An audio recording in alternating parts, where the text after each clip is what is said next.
gonna try this again. My first live stream ended abruptly when the laptop fell off of the steering wheel and shut on itself.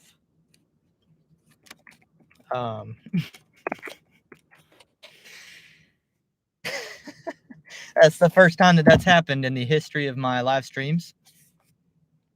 So I lost my entire viewership. Hopefully some people will come back. Good Lord. Hey, y'all. Oh, man. Well, we've made our $12. Let me go ahead and pin that in the chat.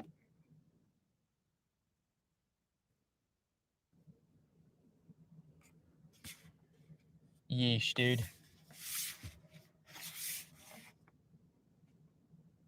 Oh, my God. It put a dent. When the laptop fell, it put a dent in my Coca-Cola. My Summit Cola. It freaking dented it, dude.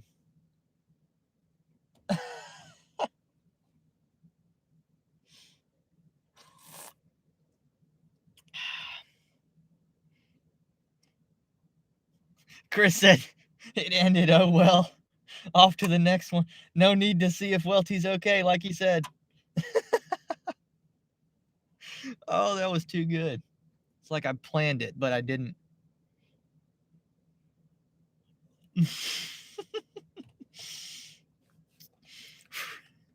Roy said I almost called the police. Oh my God.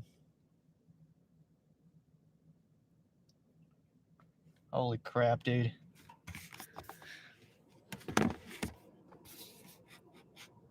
Brandon said, let's try this again.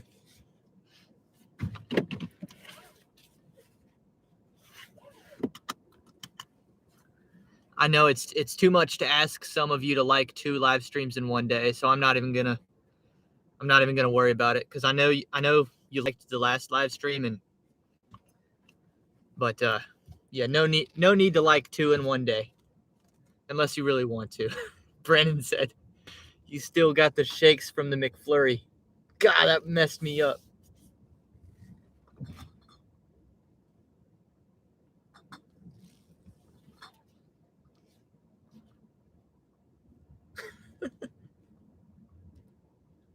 Chris said, starting live for the 3rd time. How is this the 3rd time?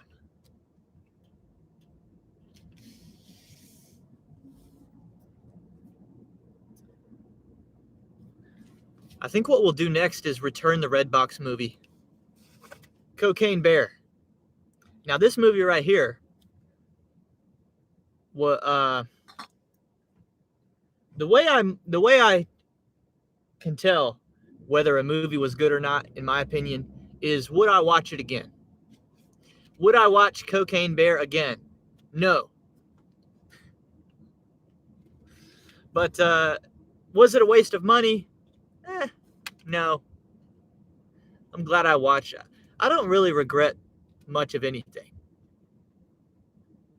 because then now I have the knowledge, and now I won't have to live the rest of my life thinking, man, what if I watched Cocaine Bear? Now at least I've seen it, but I wouldn't watch it again. Oh, Chris said, yeah, you started early. That's right. We kind of had a false start on the first live stream. So yeah, I guess this is the 3rd start of the day. Brandon said, this has Pedro 2020 live stream vibes all over it. I don't know what that means, because I was not watching Pedro in 2020.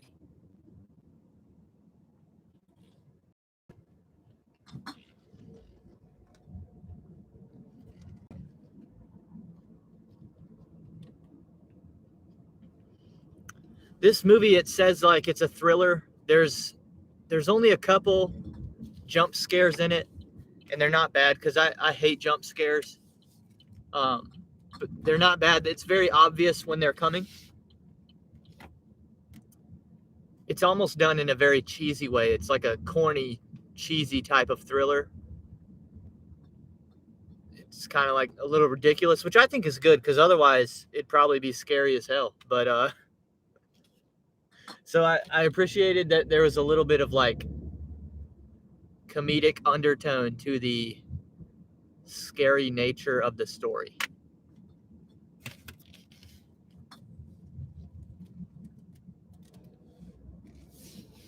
It's kind of cartoonish, like goofy when the bear attacks people.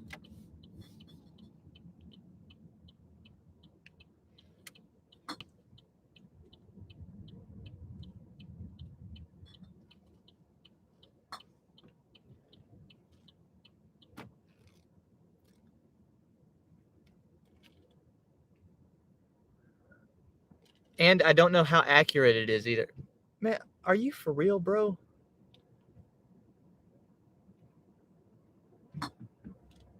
What are you doing? Holy crap. What was it? Oh, I don't know how accurate it was. Yeah, like the amount of people that it shows dying in the movie, I don't know if that's correct. The ways in which they die, I don't know if that's correct either. Maybe I need to look that up.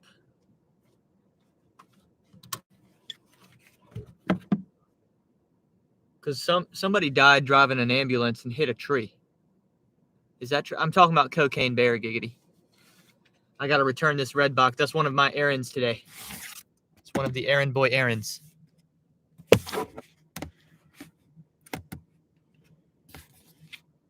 Another thing I'm trying new today is inserting ads manually. How do you do that? I don't know.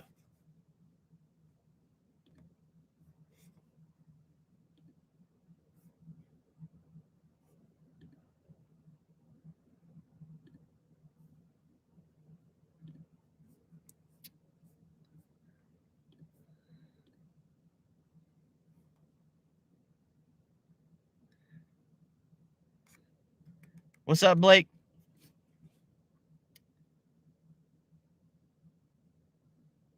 Wait, the Cocaine Bear didn't kill anybody? Nobody? Brandon said RedBox needs to go away. There's no need for that. I just watched 2 RedBox movies in the last like 4 days. So that's not true. There's something like nostalgic and enjoyable about just buying a RedBox movie. You're telling me the Cocaine Bear didn't actually kill anybody.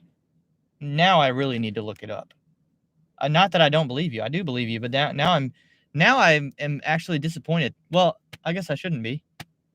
It's a good thing the bear didn't kill anybody in real life, but it's kind of that makes the movie really dumb, in my opinion.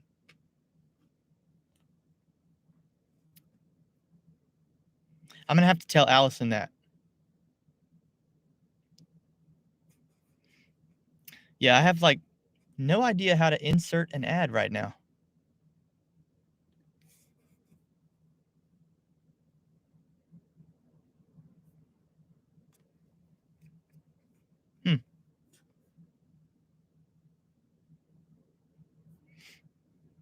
Hey, I guess we'll go ad-free today. But I thought it'd be a good change to Livestream to go manual with it and then insert an ad when I leave the car. That way I don't get interrupted by ads at any point. But I'm not very good with technology, so I don't know how to do that.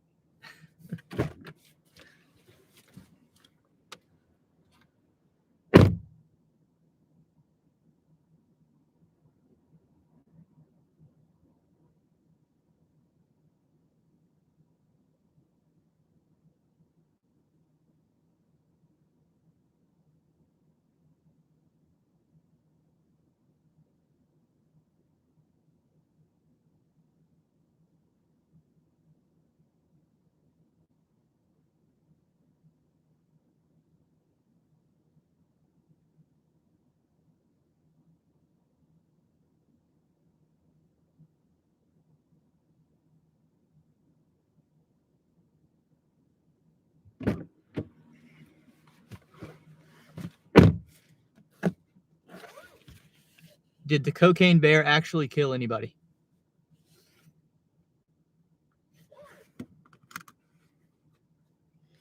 The real-life cocaine bear did not kill anyone. The movie portrays it as a killing machine. The true story reveals that cocaine bear died from an overdose. And it's, oh my God, its taxidermied body is now on display in Kentucky. Are you kidding me? I just watched that goofy movie and it wasn't even nearly factually accurate.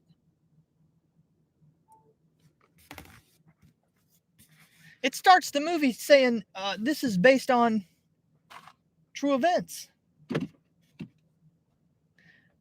Based very loosely, I guess. Barely. God. Well, that kind of explains why it's so goofy and corny.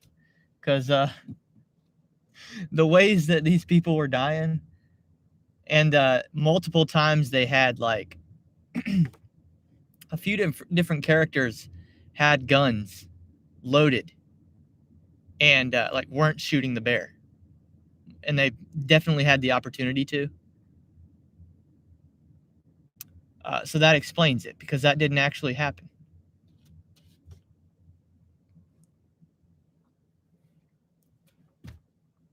Dang, man. Oh, I feel ripped off.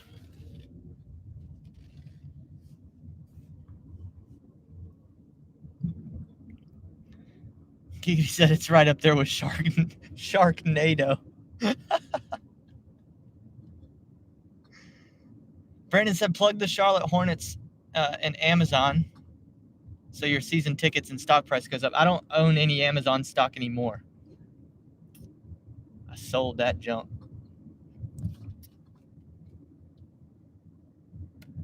And Mr. Beast Company as a major sponsor. Yeah, I wanted to talk about that today. I think I have that in the description, don't I? What did I put that?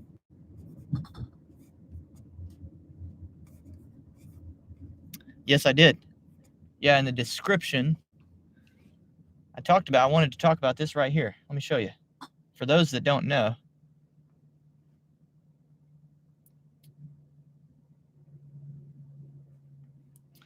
the Charlotte Hornets are launching a jersey patch partnership with YouTuber Mr. Beast and his chocolate bar company called Feastables. So this year, the Charlotte Hornets, on one shoulder will be the Jordan logo, and on the other shoulder will be the Feastables Mr. Beast logo. And at the press conferences after the games and stuff like that, it'll have the NBA logo on the backdrop, and it'll have a Mr. Beast Feastables logo on the backdrop.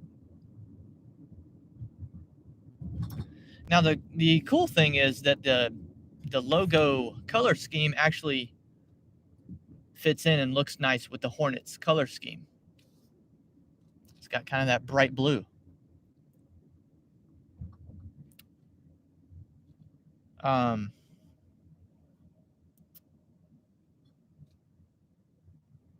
So I just think it's interesting. Obviously, I'm not a Mr. Beast fan after everything that's gone down in the last year, however long it's been. I don't watch his stuff anymore. I used to watch every single video. You know, like within 2 to 3 hours of him dropping a video, I would watch it every time. Now I don't watch any of them. But, you know, it makes sense. He's a North Carolina guy.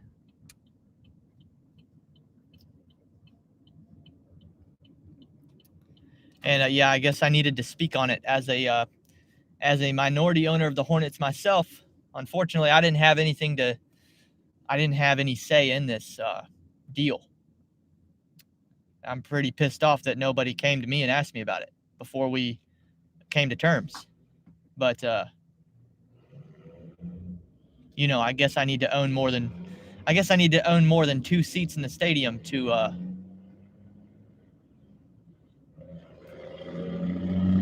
be included in those conversations.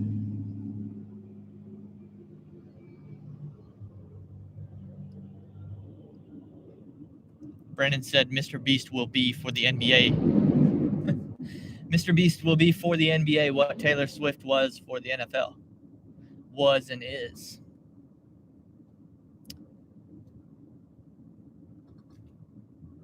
Yeah, it doesn't look like that Taylor Swift storyline is ending anytime soon. I think that's gonna stick around.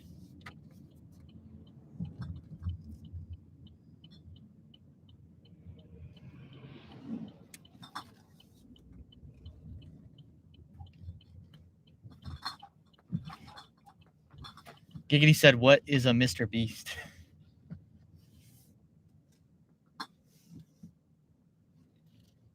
That's just the channel name of one of the most, or maybe the most successful YouTuber in American history. Some people say in like worldwide too. I know there's a couple international YouTube channels that are like humongous, but Mr. Beast is definitely the most successful YouTuber in the United States. We're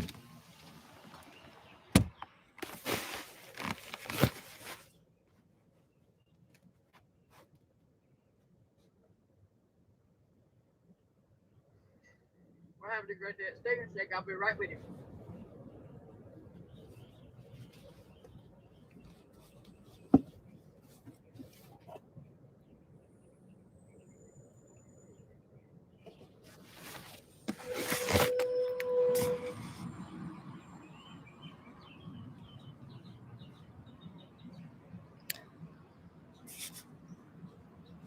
Yeah, Brandon, he does. He does. He's got channels for every language. We'll probably do that here on Welty eventually.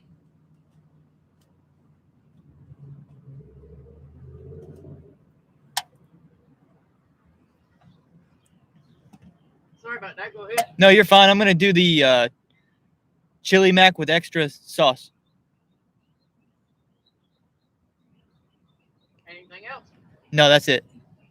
All right, a chili mac with extra sauce. $6.20. $6.20. Thank you. Sometimes you got to tell them what the price is, you know? $6.20, ma'am.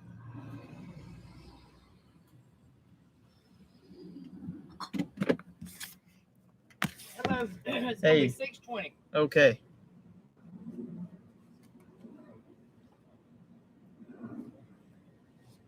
There you go.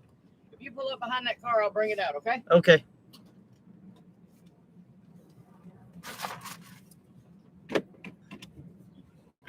What's up, TN? Yeah, Mr. Beast is not a gig tuber. He's just a YouTuber, and his videos are kind of all over the map. He does all kinds of different things. Giggity said, so he's bigger than Pedro? Yeah, he's a little bit bigger than Pedro, I would say. So what I want to do is, the video idea I have is to talk about the Mr. Beast deal with the Hornets and put it in a GigTube context and talk about which GigTubers, which teams would they do deals with, or which brands would they do deals with, like what GigTuber makes the most sense on different sports teams' jerseys if they were to sponsor a team. And so I haven't thought it all out yet, but I want to do this video idea. And I was hoping some of y'all in the chat might have some funny ideas for that.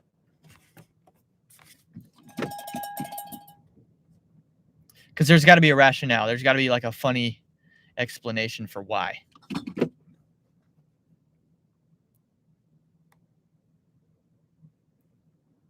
Figured Giggity and Brandon would be really good at coming up with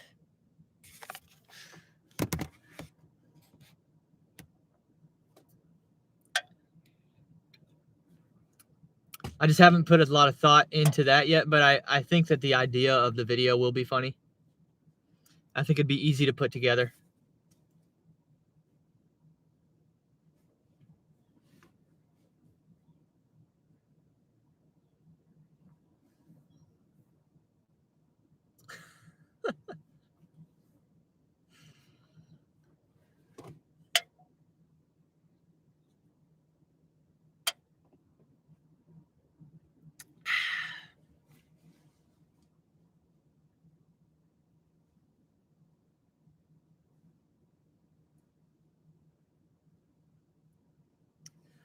Something like Bobby.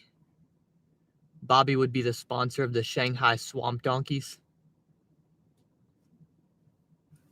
Because he's coming at you from the bayous and the swamps.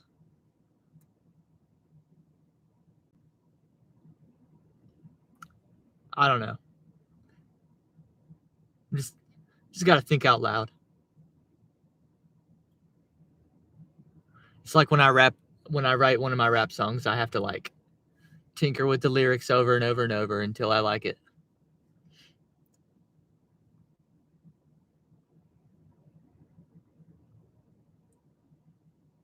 Pedro.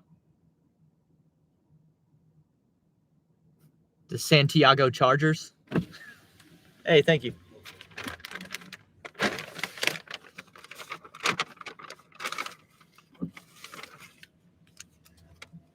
Instead of San Diego? Maybe. I don't know.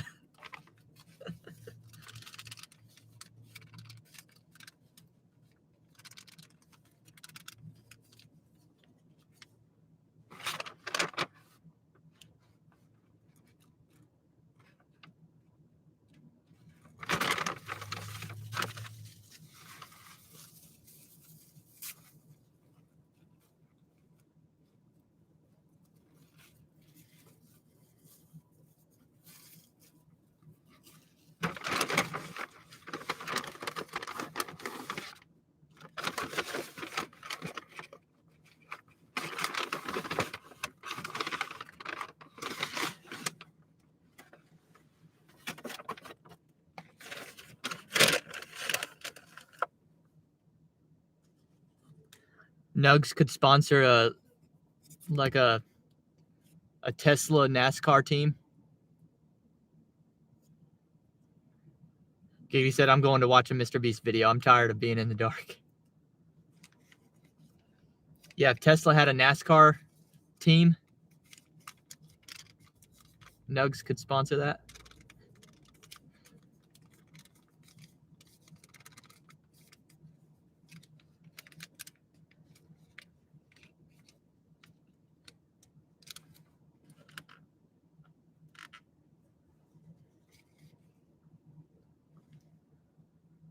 Dasher Ben could sponsor the Miami Heat.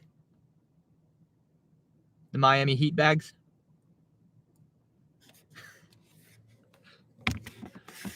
Is this a stupid idea? Am I the only one that thinks this is funny?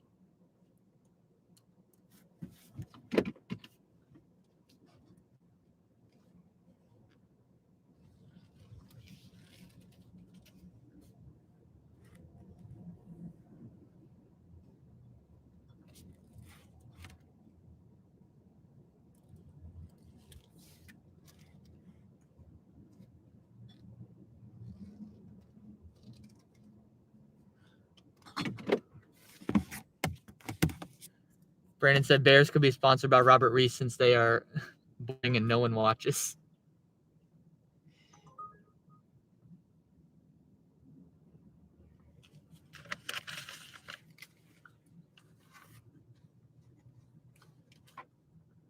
It's hard to say no one watches the Bears when 2 weeks ago we set like the all-time high for viewership because of Taylor Swift.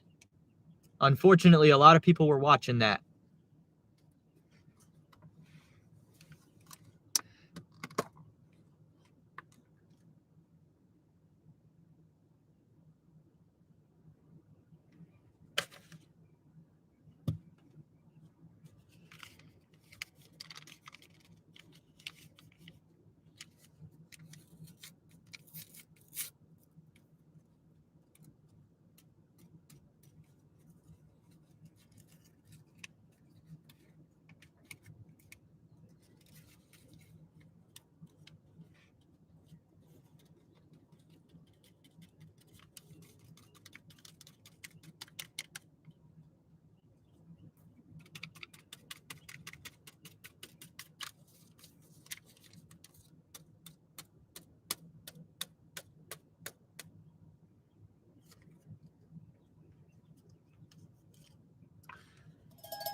Maybe Glitch Dash Thomas Schubeck could sponsor the New Orleans Saints, because he's going to put a bounty out on you. He's going to put a bounty out on the other players.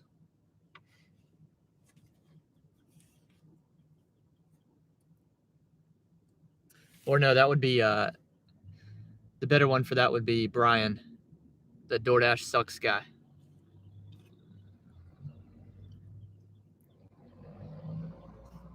New Orleans Saints sponsored by DoorDash sucks.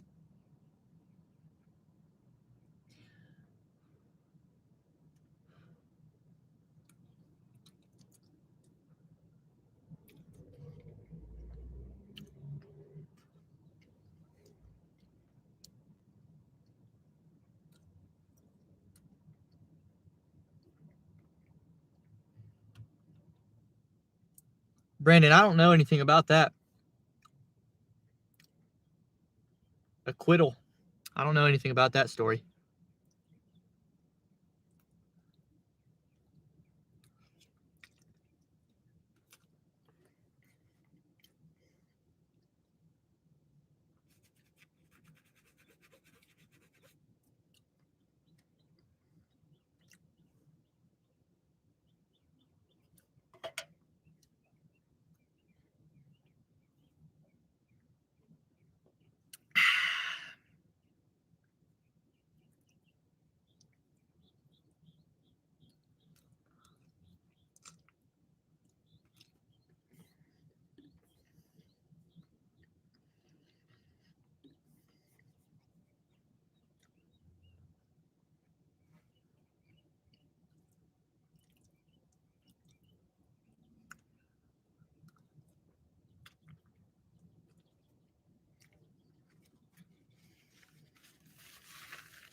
Giggity really went and did some research, huh?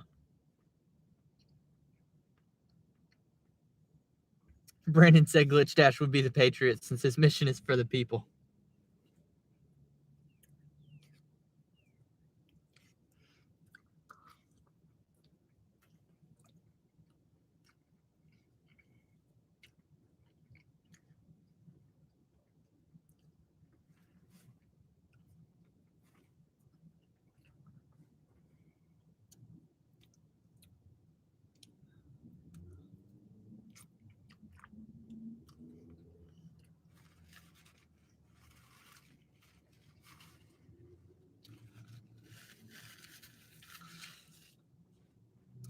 Hannibal could sponsor the Georgia Bulldogs. Go Dogs. Because he's always on that Rover grind. Aaron said, you're up $12. You have to subtract gas and food. You're in the negative. Well, no, there's no way I've spent $6 worth of gas today. The food was $6.20.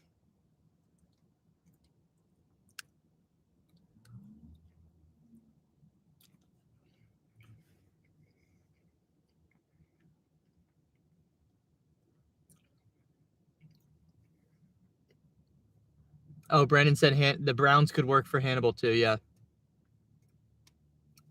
Dash I Eat says, is food a tax write-off? I don't know.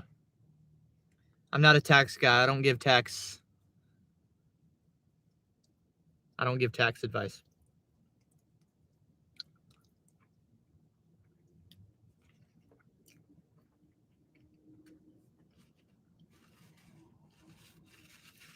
I hate taxes. Somebody else does my taxes. I don't care anything about that. Gady said, are the condoms tax write-offs?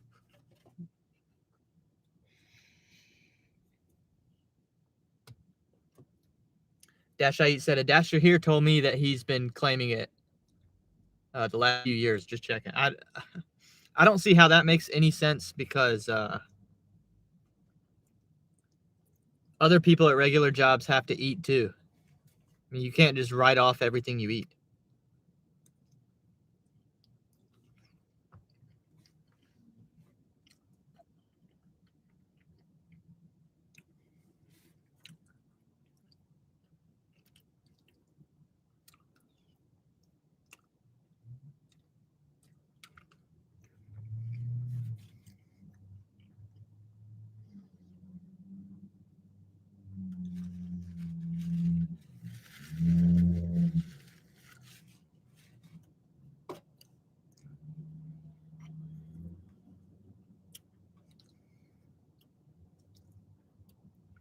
Yeah, I don't mind paying taxes because I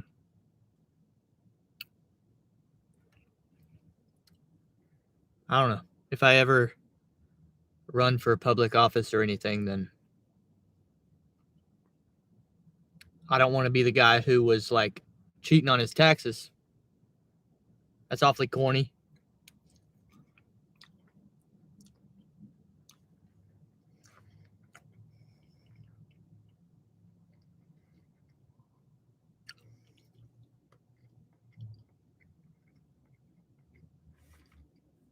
Brandon said Bud Soda would be a good sponsor for the 49ers, as he's usually got at least 49 apps turned on. That's good. John Billings says you can write off any food you eat while dashing. Hey, that's John that said that, not me. I don't know anything about that.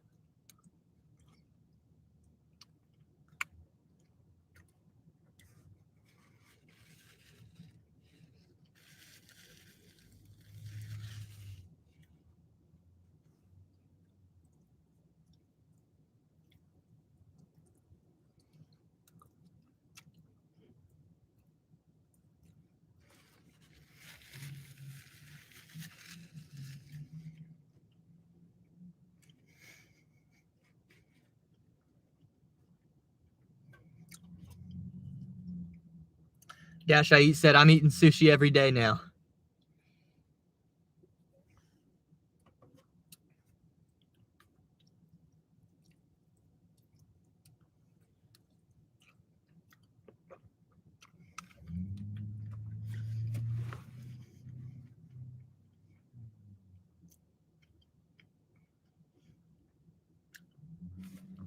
Am I right, though, that if you were to do that, then you have to do your entire taxes itemized, right? And that sounds and feels to me like a huge pain in the ass. I would never want to do that.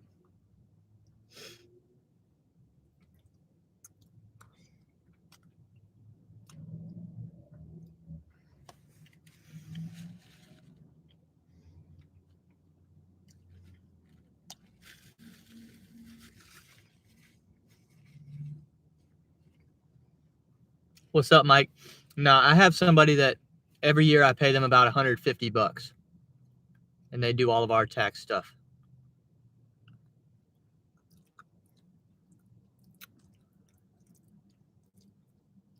Because even the part that I have to do, is annoys me. Where I have to, excuse me, I have to take pictures of all these documents and send them to her. My 1099s and Allison's W-2 and Allison's her little side hustle stuff, and my church giving statements, and my Robinhood report for the year, and this and that and this and that. I don't want to have to. I don't even like gathering all the documents. Brandon said 150 is cheap for taxes. Yeah, and the more and more complicated this gets, the more I can tell she's like I might have to start charging you more in the future with all the stuff that you talk about doing. Because I sometimes I tell her, like, I'm thinking about setting up this XYZ. We actually got one, $725 for 2.7 miles. I tell her, like, I'm thinking about doing this and that next year. How do you even like calculate that in taxes? And she's like, yeah, you're one of my like most complicated clients. So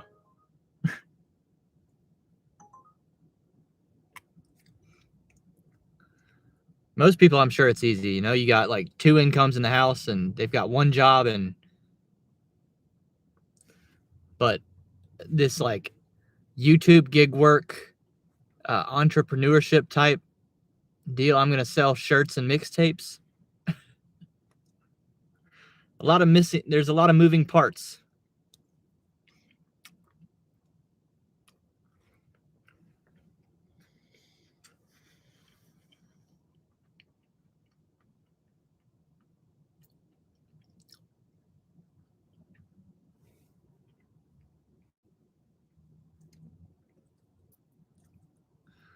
Giggity said taxes are like a tumor. Ignore them and they'll go away.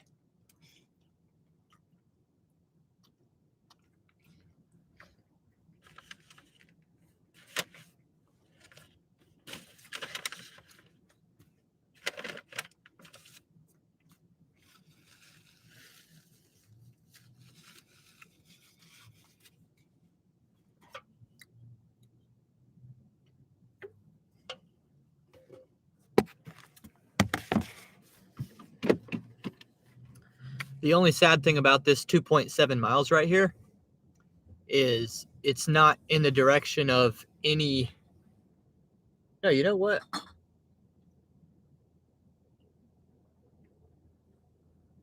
I'm not even about to drive over there. I'm just going to walk. I'm just going to leave the car back here and walk over there, because otherwise I would have to like drive half a mile just looping around just to get right there. That's stupid. Anyway, this delivery is not toward any recycling center. And before the end of this live stream, unless the computer collapses on itself again, before the end of this live stream, we need to go to the recycling center.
What's up, Alex?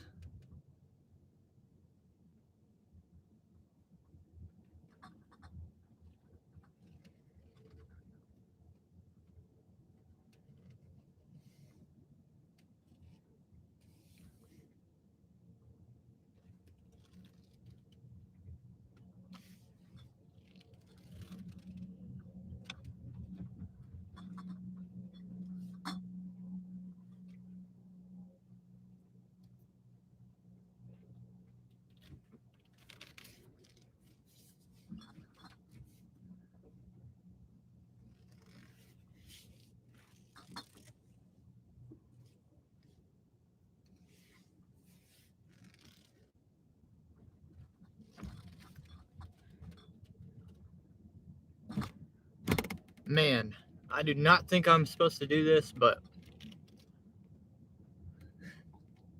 doing it anyway. It'll save us a whole bunch of time instead of sitting at the light.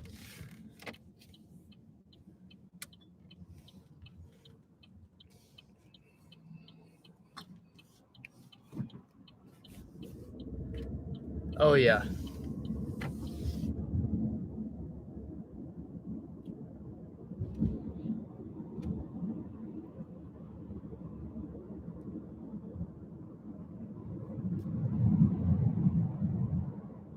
Hey, sometimes you just gotta drive like you mean it. You gotta drive with some passion and some intensity.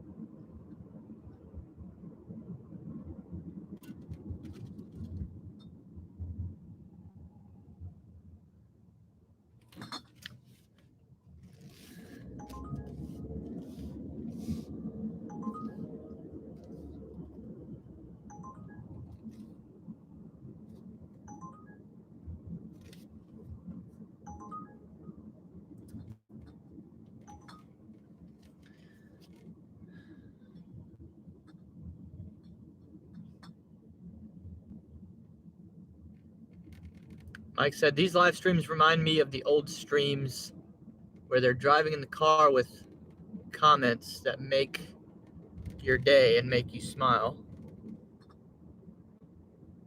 I come here because it's a fun crew. Yeah, we do have a fun day. I try to tell people that watch these live streams after the fact, because I know I've got viewers. My analytics tell me that I've got viewers on this stuff when it's not live. They watch it all afterward. And man, you're missing the majority of the show if you miss the live chat comment section. That's where all the fun stuff happens. Got some hilarious people up in here. Y'all think I'm funny. I'm not even nowhere near as funny as Giggity and Brandon.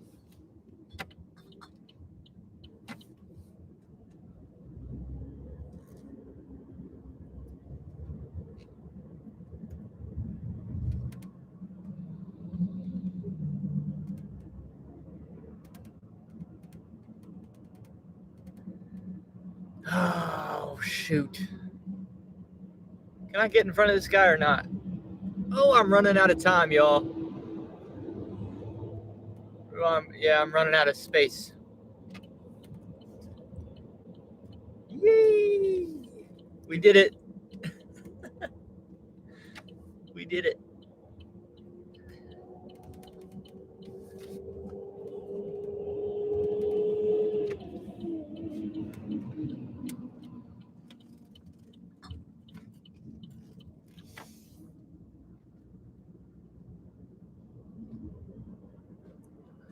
Mike said, I will never forget the good sauce with Cuck sandwich. That was a classic. Yeah, I try to every once in a while pull out some clips that would make for a good standalone upload. I've got one coming this evening from one of our Lyft rides last week. I'm just uploading like the whole interaction because it's a relatively entertaining interaction, I think. And that's for the people that don't watch the live stream, because I've got hundreds of subscribers that are willing to watch my uploads but don't come in here and watch the lives. So I try and pull out some of the best stuff every once in a while.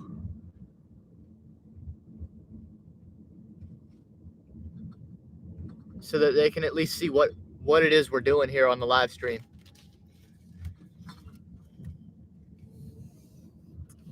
So I've got that almost done. That upload will come this afternoon. But you guys watching me right now, you've probably already seen that. So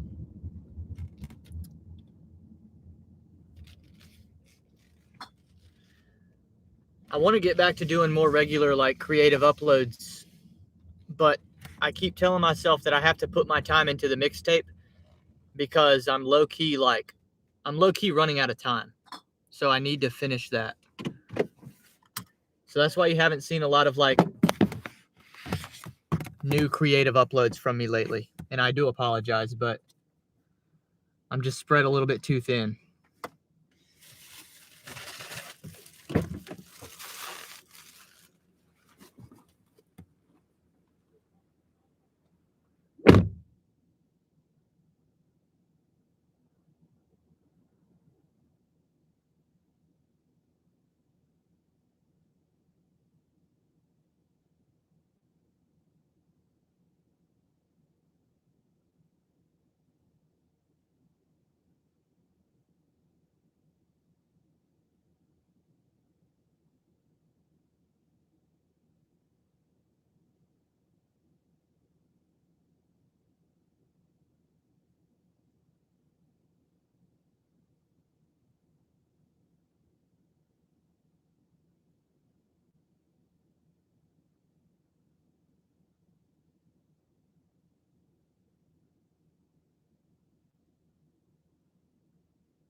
That delivery was to a guy that I went to high school with, and I think middle school too. I had no idea that he was still in town.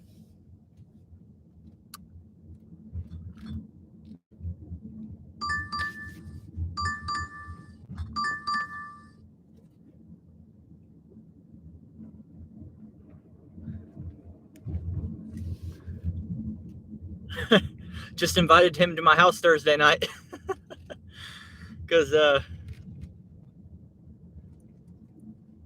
was like, "What you been up to? What do you do for fun?" And he was like, "Golf and watching football." And I was like, "Dude, you should come Thursday night." So I'm having. I told y'all I'm taking Thursday night off, because I'm gonna be hosting a bit of a football watch party.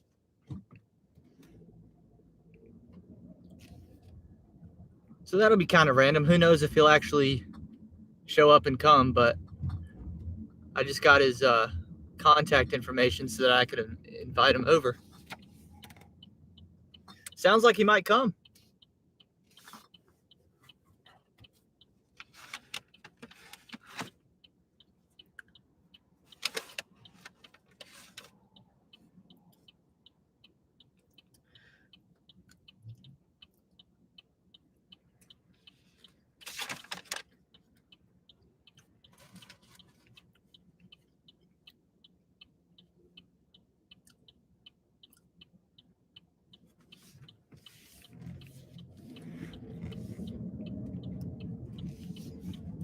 I don't know where we should go in an effort to head to a recycling center.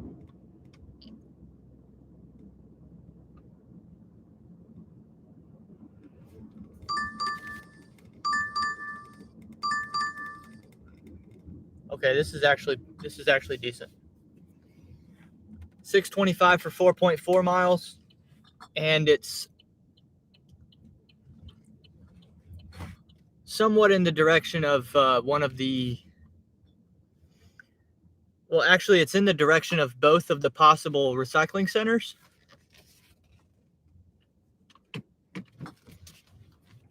So this is a nice little order for getting us where we need to be.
It always sucks when I have to start a second live stream for the day, because I felt like we had good momentum on that first one and then it just ended. It's hard to get it going. It's hard to get the engagement back.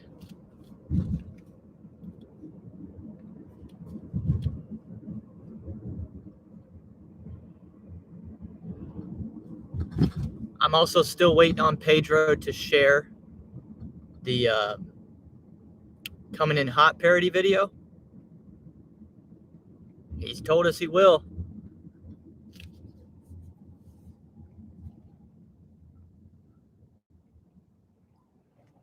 Probably have to like just speak it into existence.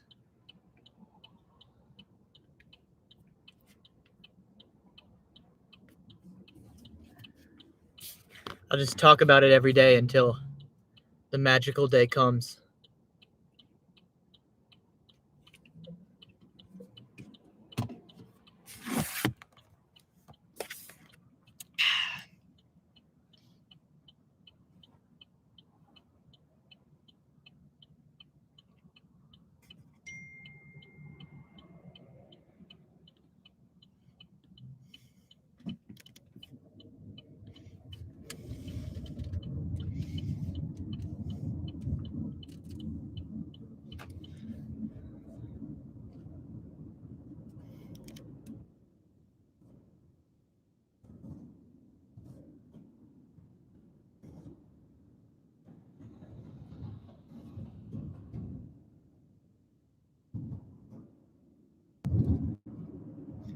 Giggy said, yeah, you lost the clout of Bobby and Roy. They can't be associated. They can't be associated with such amateur production. I know. I know it's true.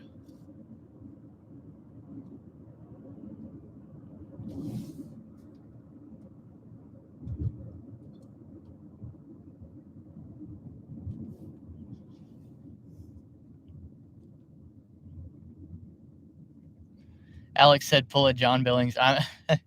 Alex, I've been thinking about if like a week from now Pedro still hasn't done it. I've been thinking about doing a funny sort of skit version of that where I'm kind of, you know, turning it into a joke. But there's actual. See, John talked about he has physical written evidence of Pedro saying that he'll collab with him. And what I have is an actual video on his channel, on Pedro's own live stream, talking about he's going to share it.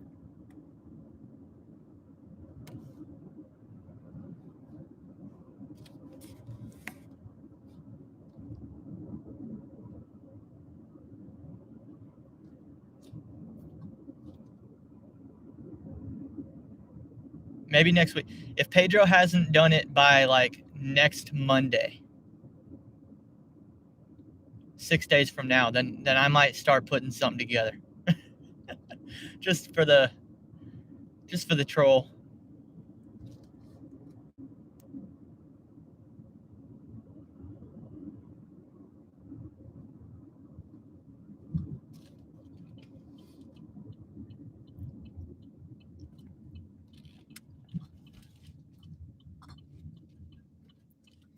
The problem is it'd be super inside jokey though.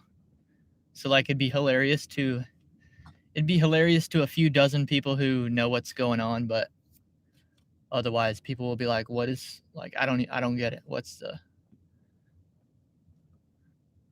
you know, you have to be super in tune with like the gig tube happenings.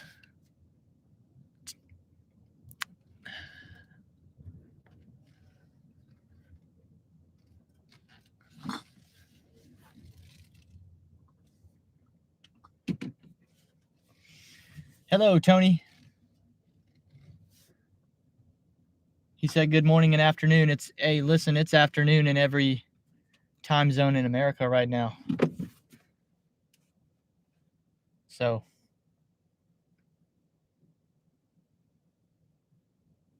pardon me, no, it's not. I was thinking the opposite way around. It's morning in your time. It was almost morning in every time zone. Tony said it's 10 a.m. over there. Yeah, that's my bad. It's only afternoon in one time zone.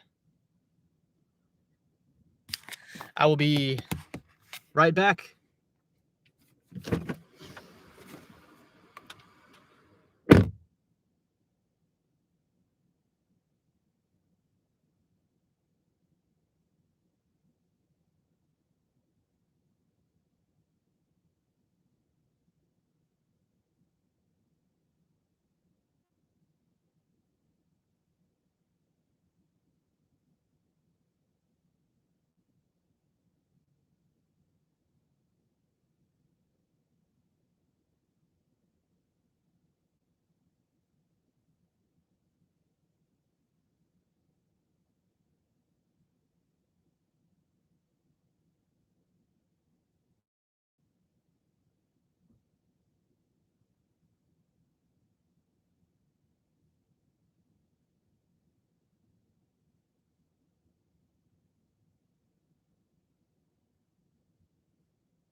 Alex's catering order paid out, what is that, 50 something dollars?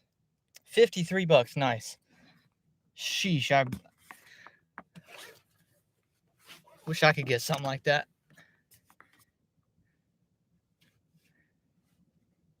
Giggity, where are you that it's raining so badly?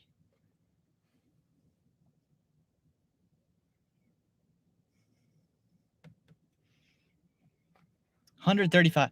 My highest single delivery, y'all, was $68. That is the most I've ever been paid all time for a food delivery.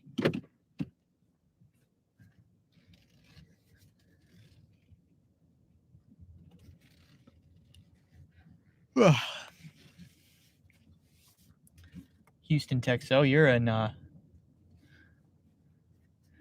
sort of in Dasher Bench territory.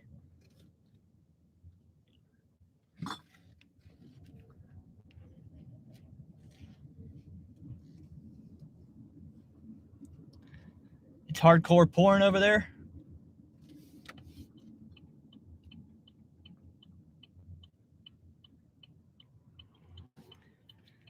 Mike said mine was to a high school basketball team's awards ceremony. That makes sense. Be a whole bunch of food.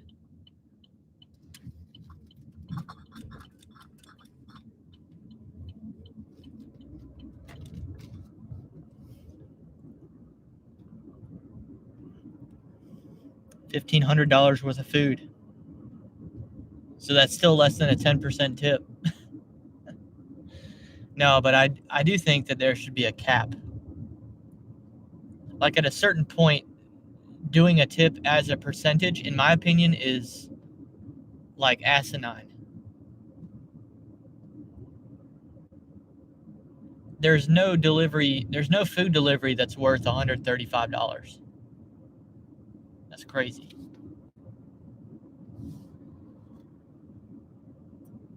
I was tipped $100 in a different job before, though. I told y'all I used to valet cars, and I was tipped $100 cash by the only billionaire that I've ever shaken hands with.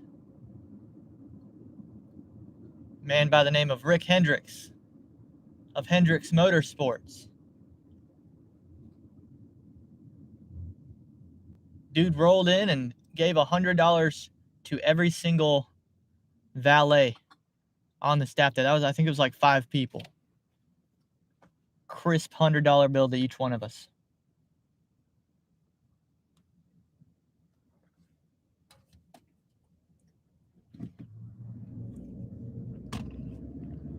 And then his VP came through, and instead of giving a big cash tip, he gave us all each a bottle of wine from his vineyard. So I still have that bottle of wine in my kitchen. Because I'm not going to drink it, but it's kind of keepsake. It's got some keepsake value to it.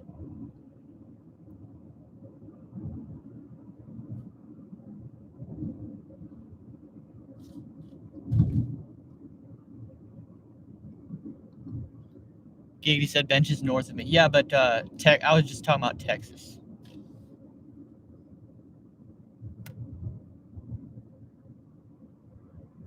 Compared to where I am, y'all are in the same territory.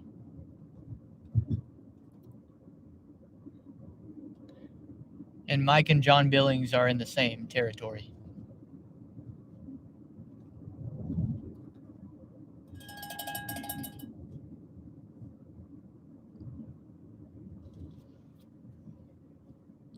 Now is when I need an order that takes me to the recycling center.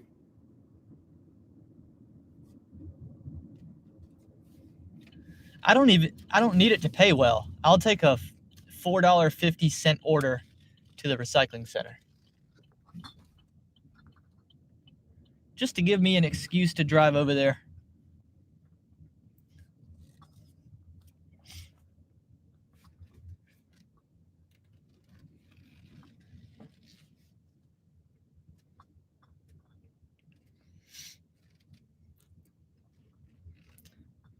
Tony makes the point that some of the catering orders need to pay more because their setup is involved, and that's true. Yeah, that's true.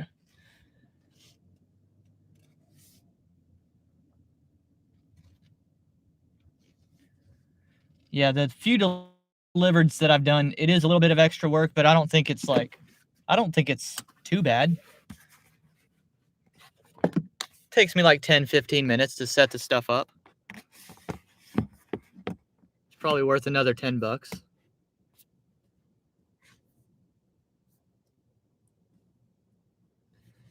Then just like a 9 to 10 hour drive. Oh shoot.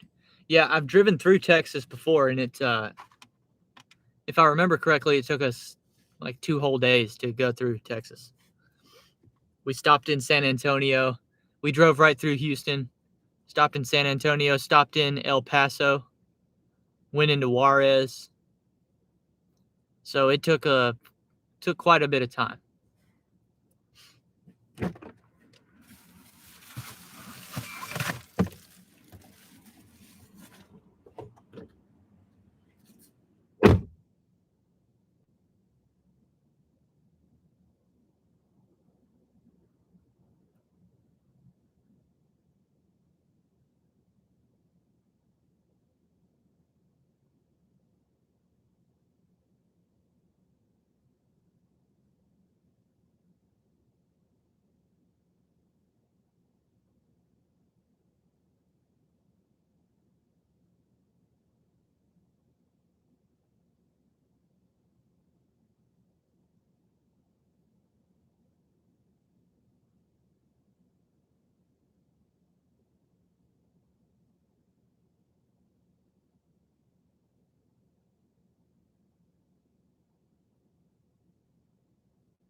All right, we've earned $25.50 now. Slow and steady. Oops.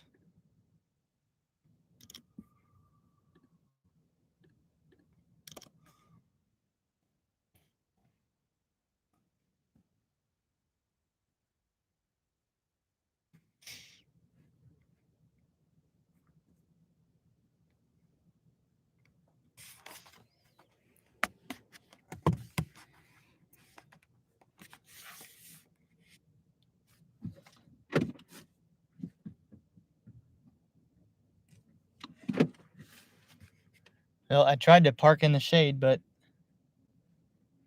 I'm not in the shade. Well, that's probably good enough right there.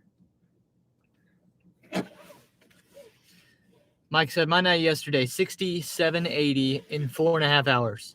Okay, but not my best. Yeah, that is not that great.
Even a Walmart Spark offer, that's acceptable. That would take me out toward a recycling center. I'm down for whatever. Should we? No, we can't turn lift on. That's the bad part. No lift today because the back seat's full.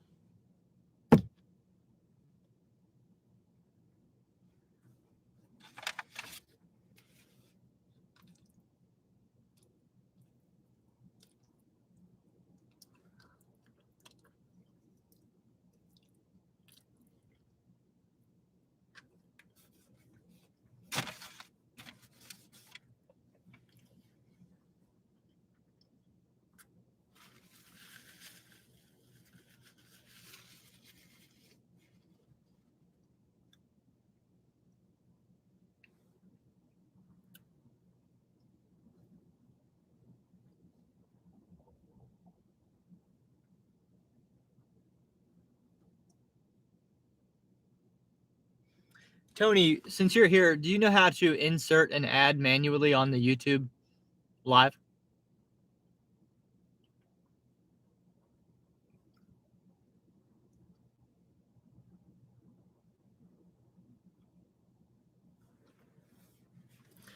We've got a dashing trader we can listen to.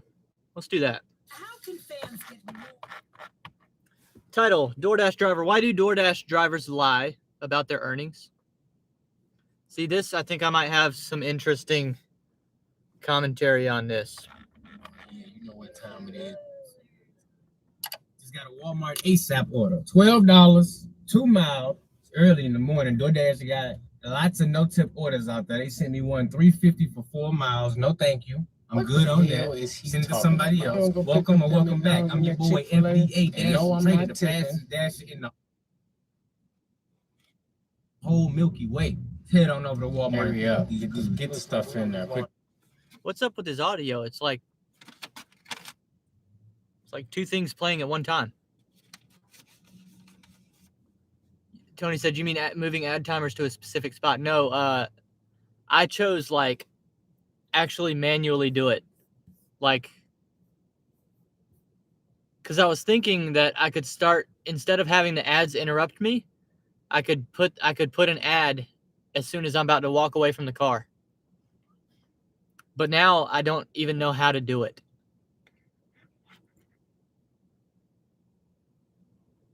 I don't see any button that says like insert ad now.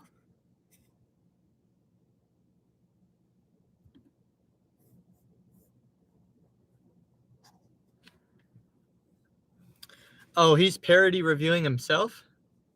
Quit talking. Just get it in there. Not too much stuff. Yeah, you better drop off them pots and pans. Get your look. Yeah, the first comment in the comment section says, talking over yourself is distracting.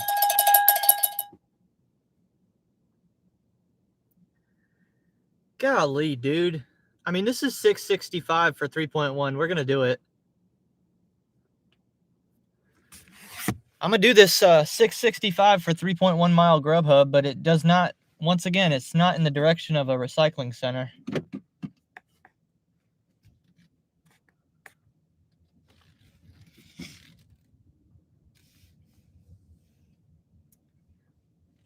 Yeah, Tony, I'm gonna have to YouTube that later and figure out how to do that. So I guess we're ad free today, which is why screw it. We'll just listen to whatever I want to on YouTube. Okay, we keeping the wheels rolling. Today I just got my next order, $8.53, 1.4. $8.53, 1.4 miles at McDonald's. I've done 2 Walmart Spark orders. Each one was $12. That's 24 right there. Did a $4 Jack in the Box run. That put me up to $28.25. And now I got an $8 run right here. This is gonna be $32. At McDonald's and DoorDash sent me this. $8.38 at Panera for 4 miles. I'm gonna knock this McDonald's order out first, and then I'm gonna go to the same McDonald's every day. Panera's right across the street, so I'm able to check in now, and I'm gonna drive a mile away. Yeah, and this is so far this is like semi clickbait, right?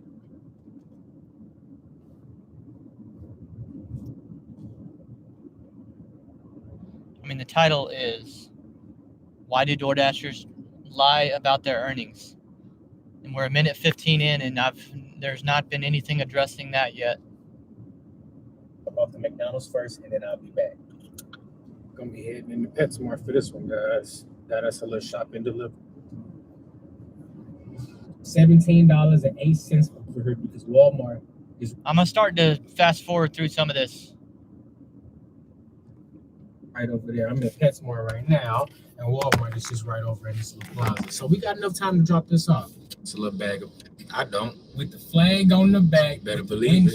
Let's get it. Oh, that is not an electrification pedaling. You pretty late, and they already said you got enough space for this 3-stop. One in the back.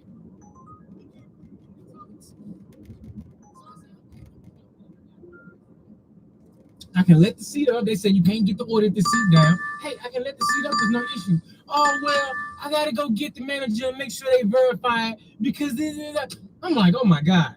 I ain't giving no issue, so I'll wait. Here come the manager. Okay, it looks like you're good. I guess I'm going to go ahead and release the order. Man, it's been 20. Hold up. I just had the Uber that came through takes me to the recycling center. So I accepted it. It's like a $6, just barely over $6 order. The only thing is, yeah, this McDonald's shouldn't take us too long. I think we can do the Grubhub still and then go pick up the Uber and then head out to the recycling.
All right, we've got to move.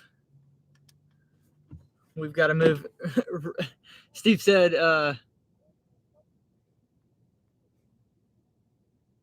if it's an actual cassette tape, count me. I think they're going to be CDs.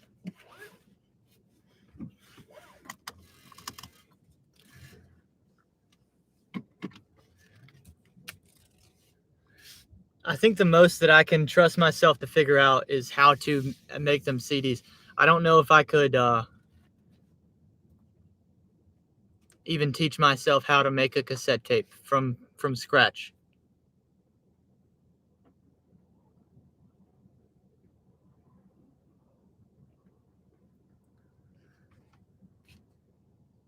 Gigi said, I'll hold out for the vinyl.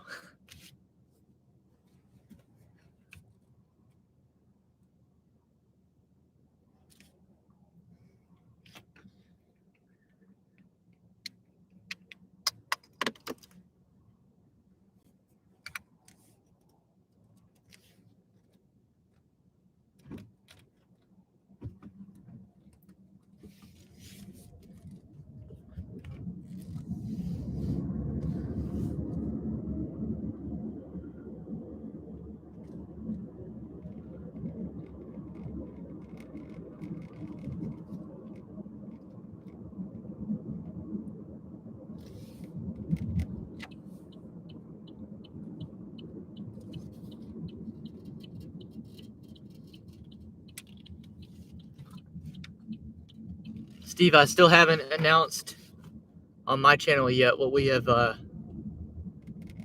got going on.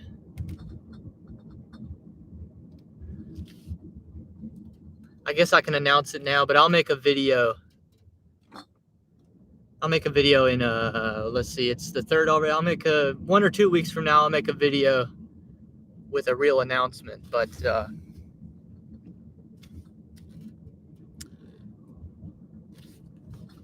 yeah, man.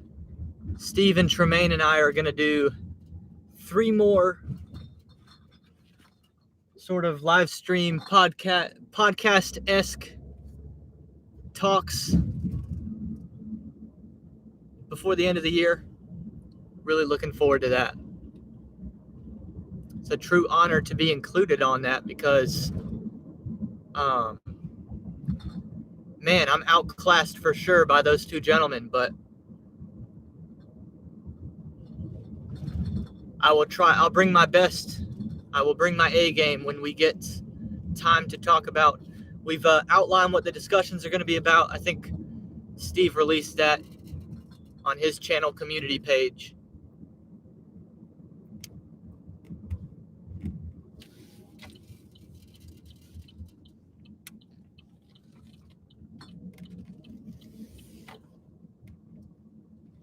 Steve said the first one went great. Yeah, that's right. You don't have to wait. If you missed it, you can go find the original. I have like a highlight video that's a few minutes long on my channel, and Steve has the full version on his.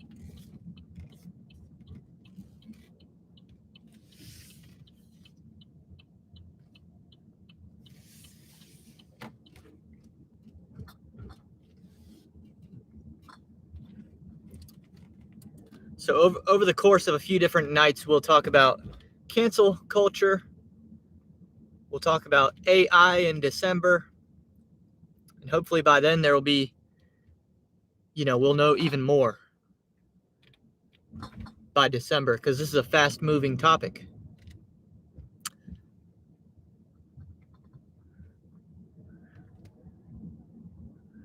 And we're going to talk about kind of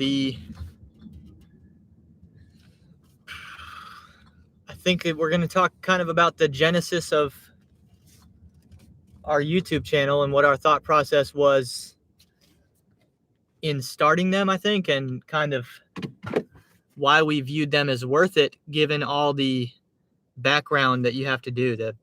You got to put in a lot of legwork, a lot of ground work, a lot of ground game when it comes to YouTube before it starts being worth it, unless you believe that legacy is the truest currency. which is kind of my take on it.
Brandon said, TED Talks. You're seriously only at $25? Nope, not anymore. Now we're at a massive grand total of, hey, what's up, Red? Let's see, that would be $32.15. Oh, yeah. Now we're moving.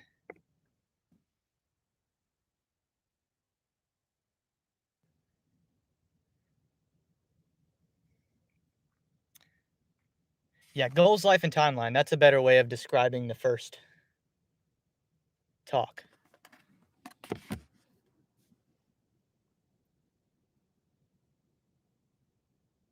And it's a conversation that I'm excited to have as a 26-year-old because 26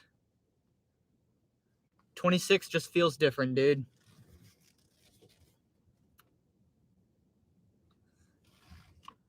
Once you realize that you're closer to 30 than you are 20, and you were just 20 like 2 days ago, oh my God. Turn right. Or at least it feels that way. It's tough. It's tough. 26 was the first birthday that I was pretty unhappy with.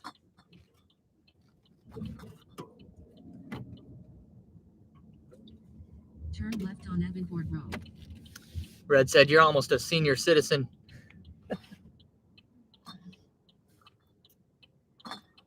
No, but like the realization of like, I feel like I'm just getting started. Like, I feel like I'm just getting started, but at the same time, it's more and more what's going to happen to me. More and more what's going to happen is that there's going to be people younger than me that surpass me. And even if that's temporary or permanent, it's going to hit different. It's going to hit different. Now that I'm 26, like I'm no longer the youngest or like the up and coming gig tuber, right? So if somebody else comes into the space and they're 19 years old and Nugs, for example, but at least Nugs started young. He started a lot sooner than I did, but he's younger than me.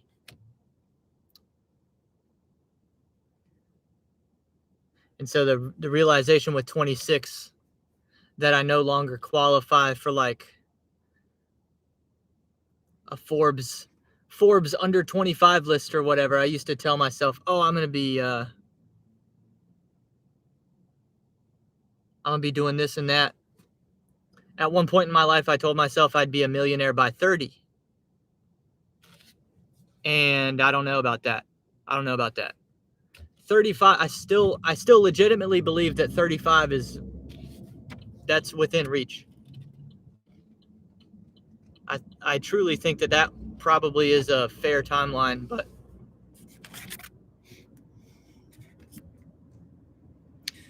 but anyway, I'm not going to give too much of my commentary away for the conversation with Steve.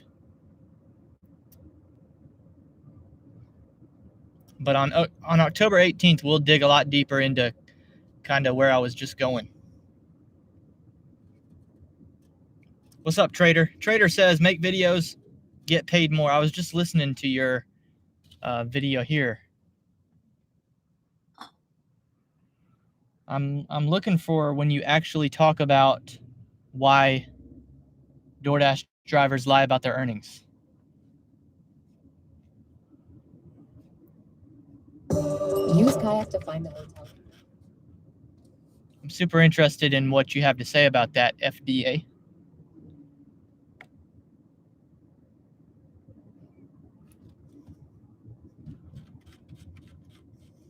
$20 now. The order been ready. They didn't send 2 separate people out to check and see if I got enough pajamas. You know what I'm saying? 10, 20 minutes just for just ready cooked food. So up in this parking spot, I gotta be fast.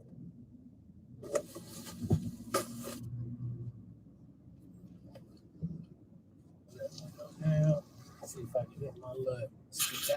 Downloads of the program, bike is really $11 for 3 miles. And let's see if they got it ready. I'm picking up a Jack. Got a $1 hour. Did about 25 minutes of shopping inside of Walmart. Let's get it. What's up, Only Feet? I see you in the Pedro live chat comments.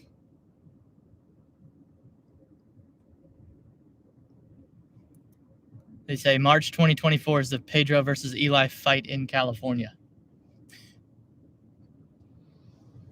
See you, Red. Have a good day. Have a good day.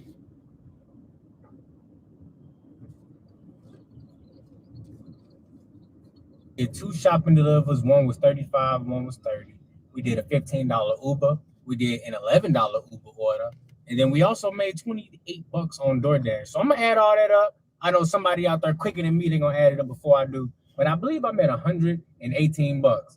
I'm going a little bit longer. It's not even fully dark yet. I feel like I can at least get one more shopping delivered out of my system. Now, I am kind of hungry. I should go ahead home and get some of that dinner that my baby mama made for me. But look, the money is calling me, so I got to go get it. $19. Boy, shut your dumb ass up. You 8 look miles, like you need that $19.11 order going 8 miles. Silly ass boy, looking damn glasses. You need to go get you a new pair of glasses out here chasing down them $19 orders for Now, ass boy. I need to Dang, if anybody needs a new pair of glasses, it'd be me.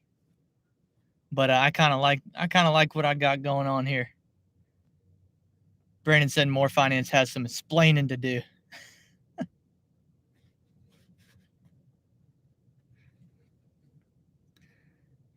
Brandon said started a 30-day challenge and hasn't posted in 3 weeks. Holy cow, dude.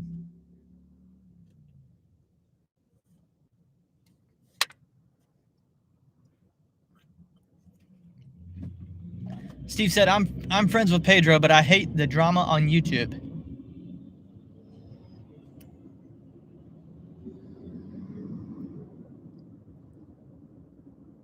I think, Steve, my position on that is it's fine to address things, but there's a bit of like, it's called beating a dead horse.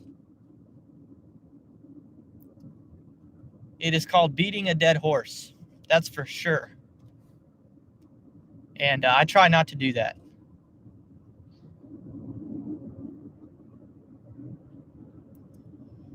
But, you know, I might make a song about somebody, though. But, hey, once my song's out, it kind of speaks for itself, doesn't it? It speaks for itself. I don't need to repeat myself.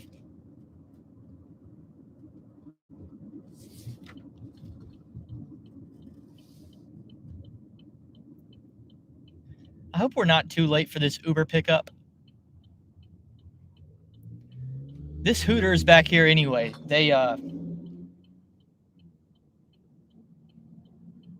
it's unusual that they have the food ready when I arrive anyway, so I don't really feel bad about showing up late. We still might be waiting when we get there.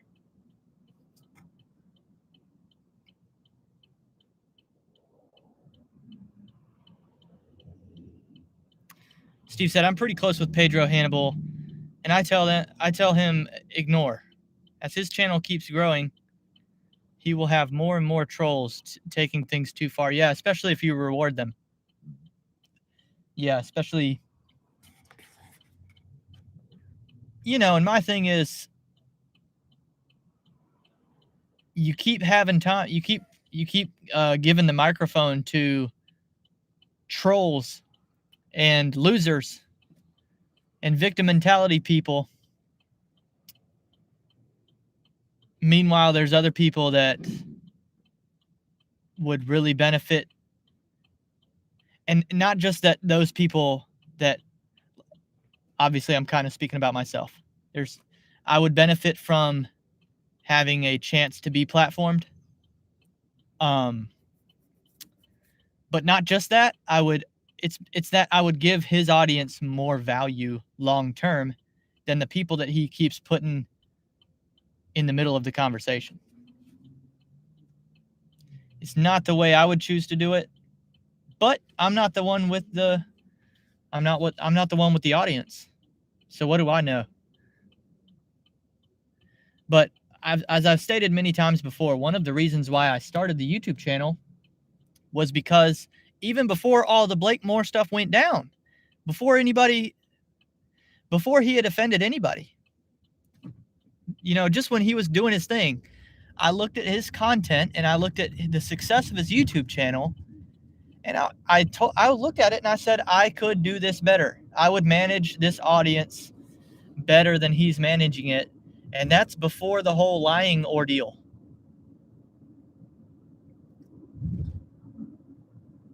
So I can't wait to have 68,000 subscribers.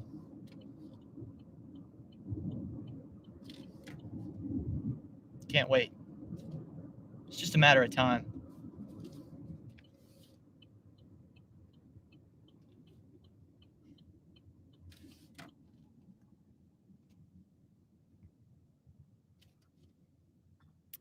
Steve said, well, to example, if you started negative videos on Eli, you would have 1,000+ new subs, but you would ruin your channel's value.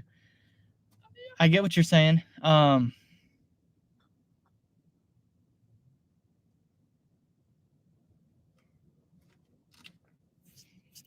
Alex said 69K subs would be nice. Yeah.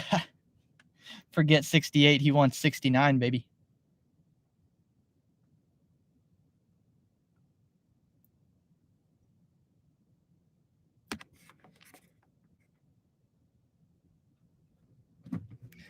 Yeah, I mean, if you keep rewarding behaviors about like people that talk crap about you constantly and putting them on, or somebody gets a couple thousand videos on a view, or somebody gets a couple thousand views on a video, I meant to say, talking about how you owe them an appearance basically, and then you put him on. And I love John. John's my guy, but like that's not the way that I would want to. That's not the way I want to get recognized. Halfway begging for it. I'm not going to do that.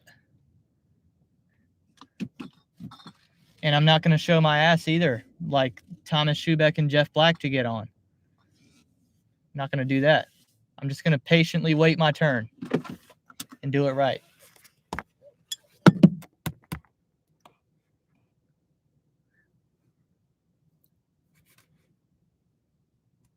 Alex said y'all's podcast episode where y'all talked about this 8 months ago popped up on my feed.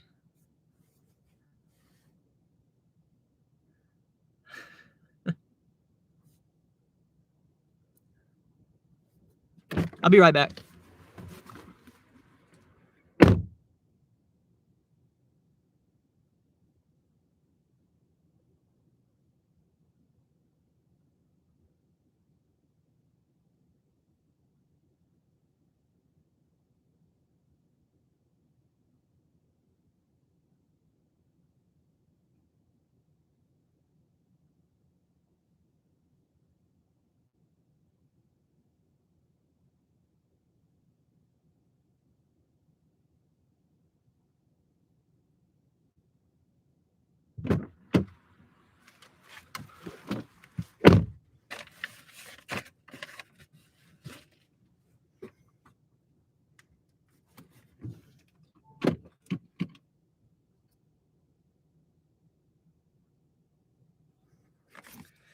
Perfect.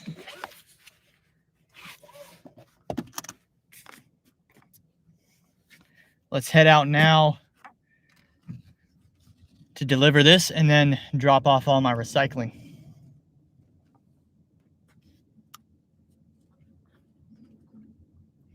Alex says, keeping a tight community and having a valuable personal brand because of it is way more valuable than 16 minutes of fame. Yes. Yes. Yep, one repeat viewer is worth more than 100 one-time viewers, and it's not close. It's not close.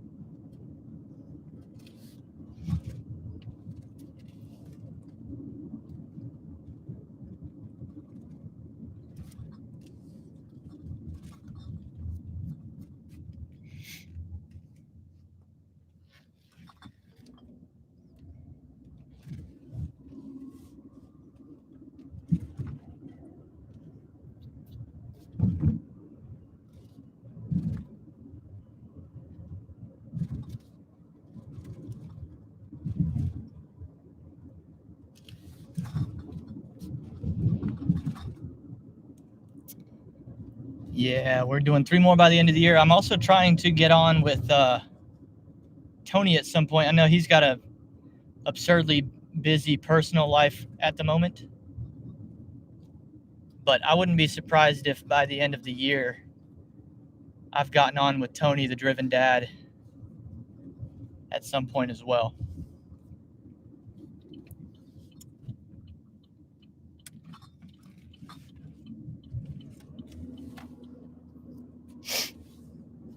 What's up, the review? What's up, Adam? Welcome in.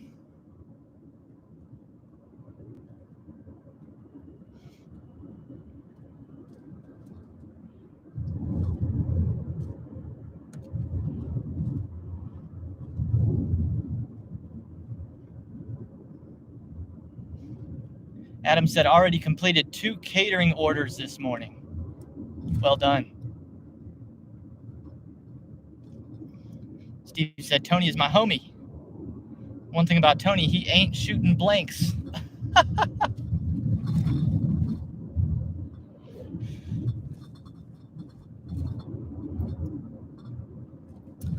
We'll say that that was an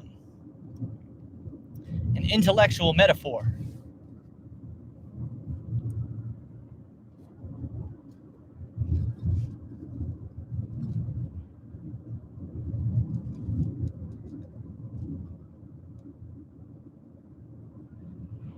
Instead of what I think Steve actually meant by that.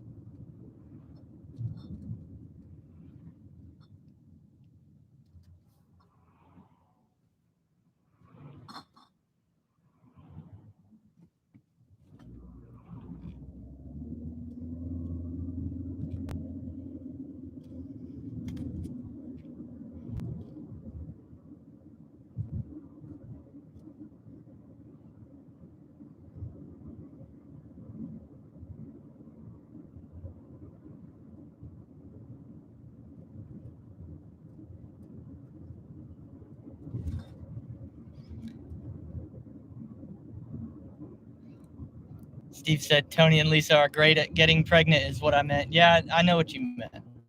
I know what you meant.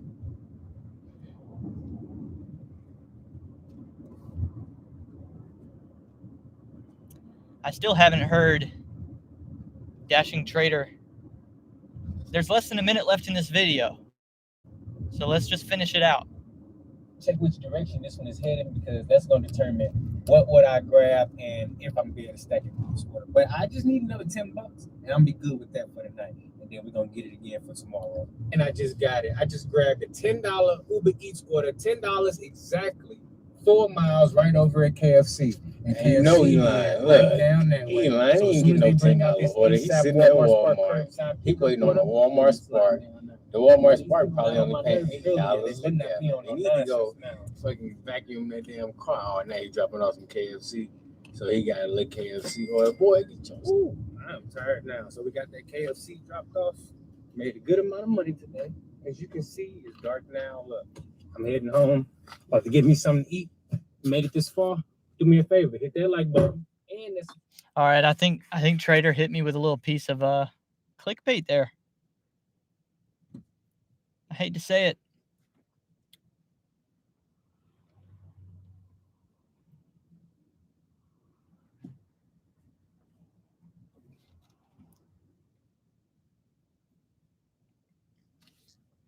I was hoping for a real answer to the question, why do DoorDash drivers lie about their income? But I don't think that that's unique to GigTubers. I think there's a lot of people that inflate their income out of insecurity. People with W-2s. People with salary positions. They probably say, oh, yeah, I make this much, when in reality they make, 15 grand less than that.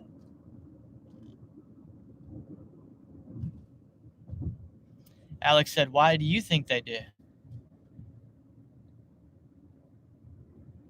I don't know. I can say with 100% clarity, and I know I've had some people, they're like, these earnings that you post in your notes app don't prove anything. Well, I can prove it if necessary, but I've never lied one time about any financial result that I've had on this channel.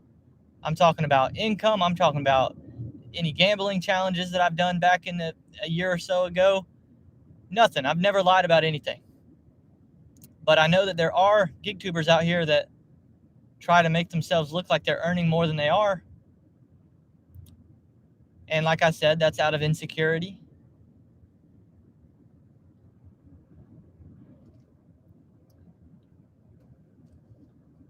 That's to make them feel better about coming up short in another area of life.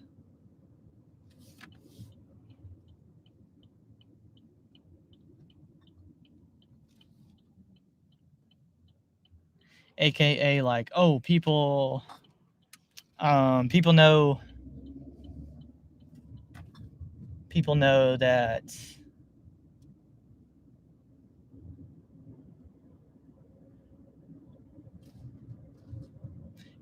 various things. People know that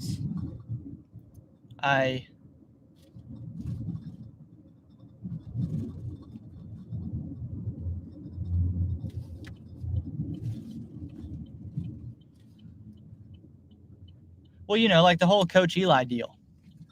A lot of people know things about his personal life, or rumors.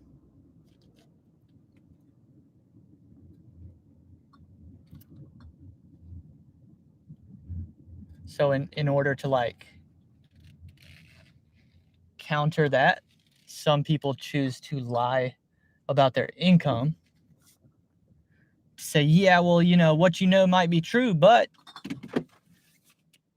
I make X amount, when no, you don't. You make like 80% of that, maybe.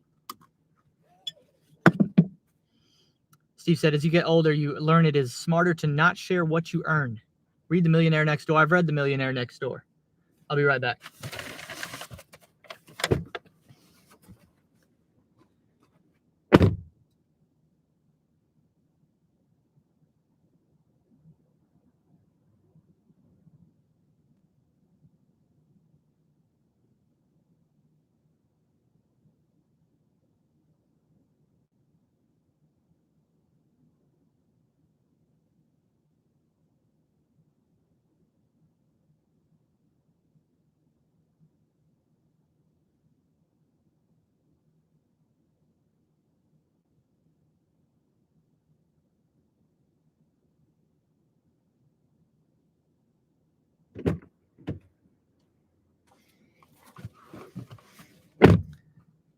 Steve also said, and amazing read. Now on audiobook, the The Economic Hitman, a must read. I will listen to that. I've never heard of that.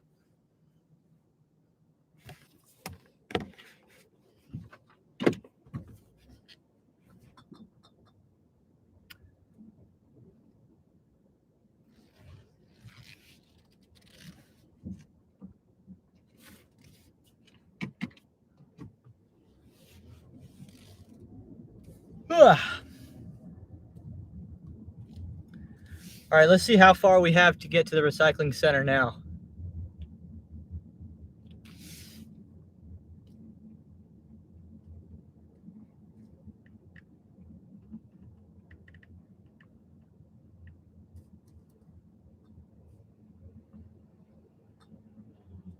.6 miles.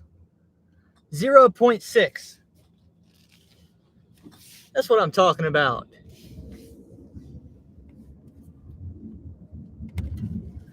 See, I got rewarded for being patient today, y'all. I just waited and waited and waited, and then I got a perfect one.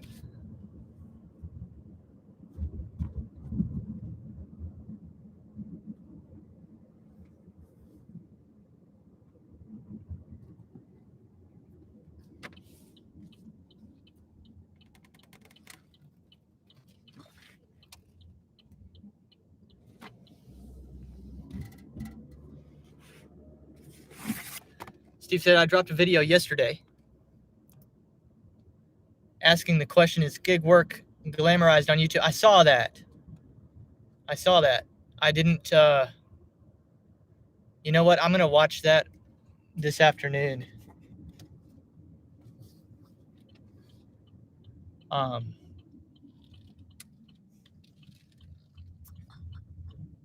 Yeah, I'm interested in what y'all have to say on that one. Because as I thought about as I saw the thumbnail and the title, I started thinking about, is anything I'm doing glamorizing it?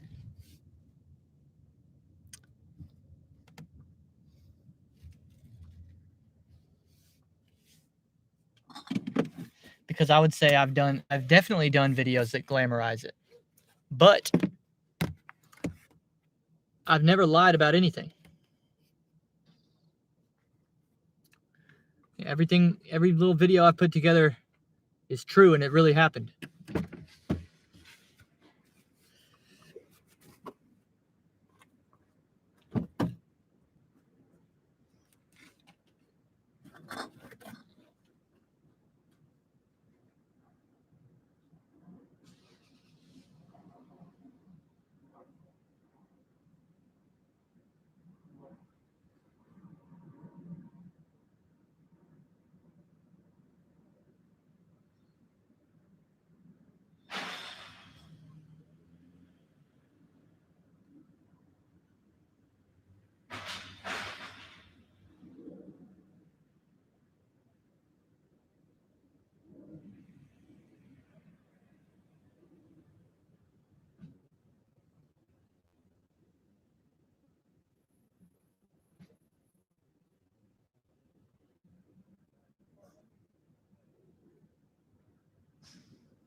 Steve said, not your video as well, too. Watch the video and you'll get it.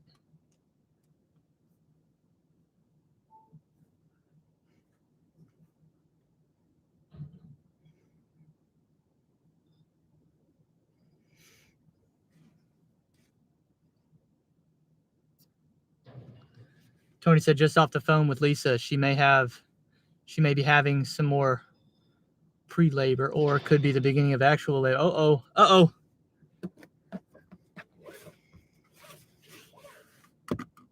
Could be a big day.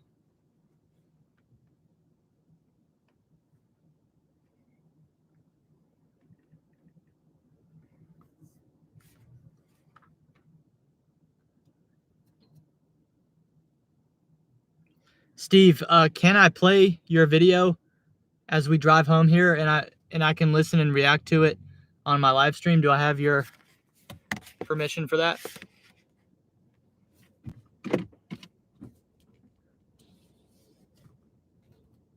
Of course. Okay. Start it up. Get 50% off all Domino's online pizza. Oh yeah, we're watching a Domino's ad for Steve. And then Expedia Hotels. Here we go. Now I guess y'all noticed that Steve knows how I've transitioned away from a lot of the gig food delivery stuff, but I've noticed where it has really slowed down a lot, though, at least here in South Carolina. Has it? Oh, this dude's in South Carolina. Gig Geezer, it says. So that's very interesting because that's where I am. Slow down for you in your market, Kim. I know that you're in a good place, you often say, and Dash, you're in Arizona where it's pretty busy, but has it slowed down though? Yeah, for my area, it definitely has.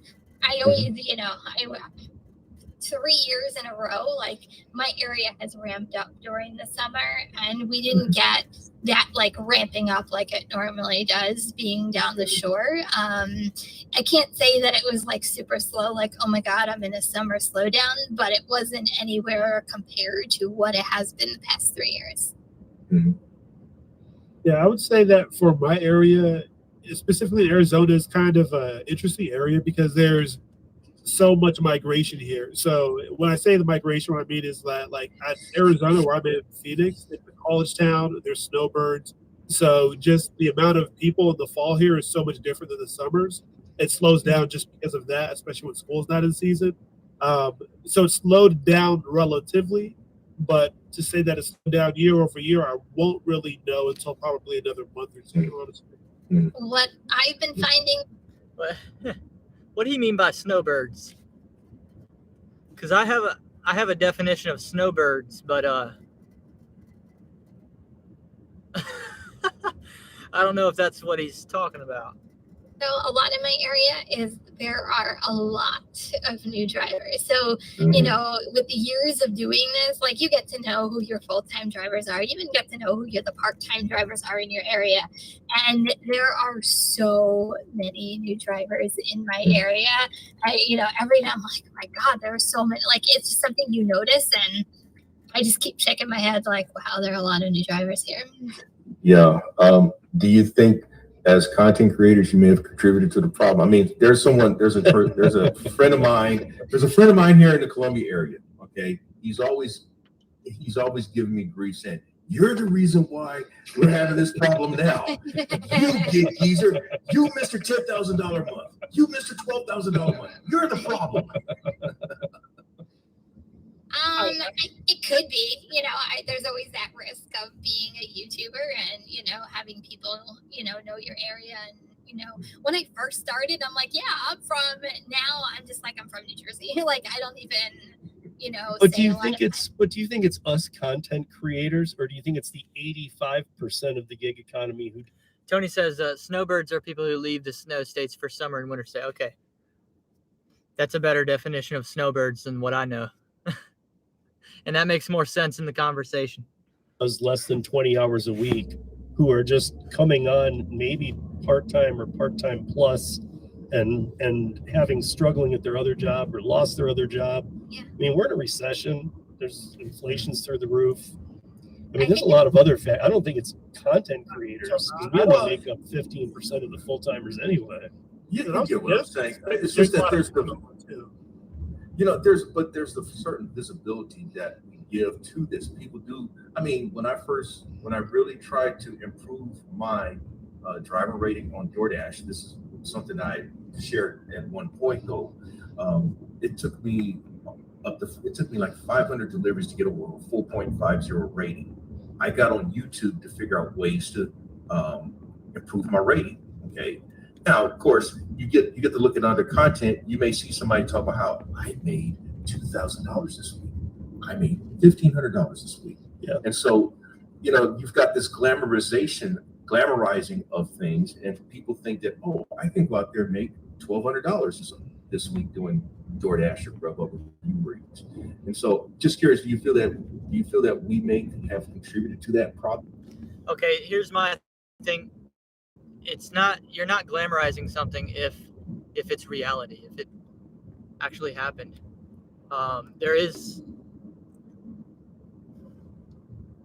If there's a reason for you doing exceedingly well, then you can state that on your YouTube channel in the video. You can say, hey, this is the circumstance that made me do so well.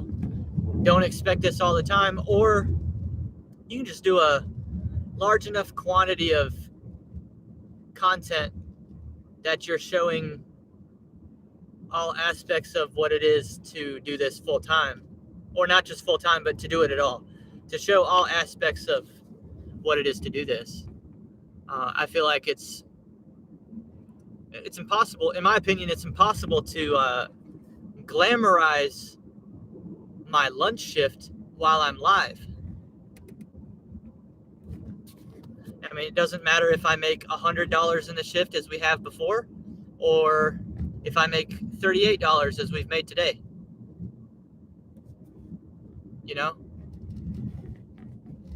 Can't really glamorize what actually happened in the moment.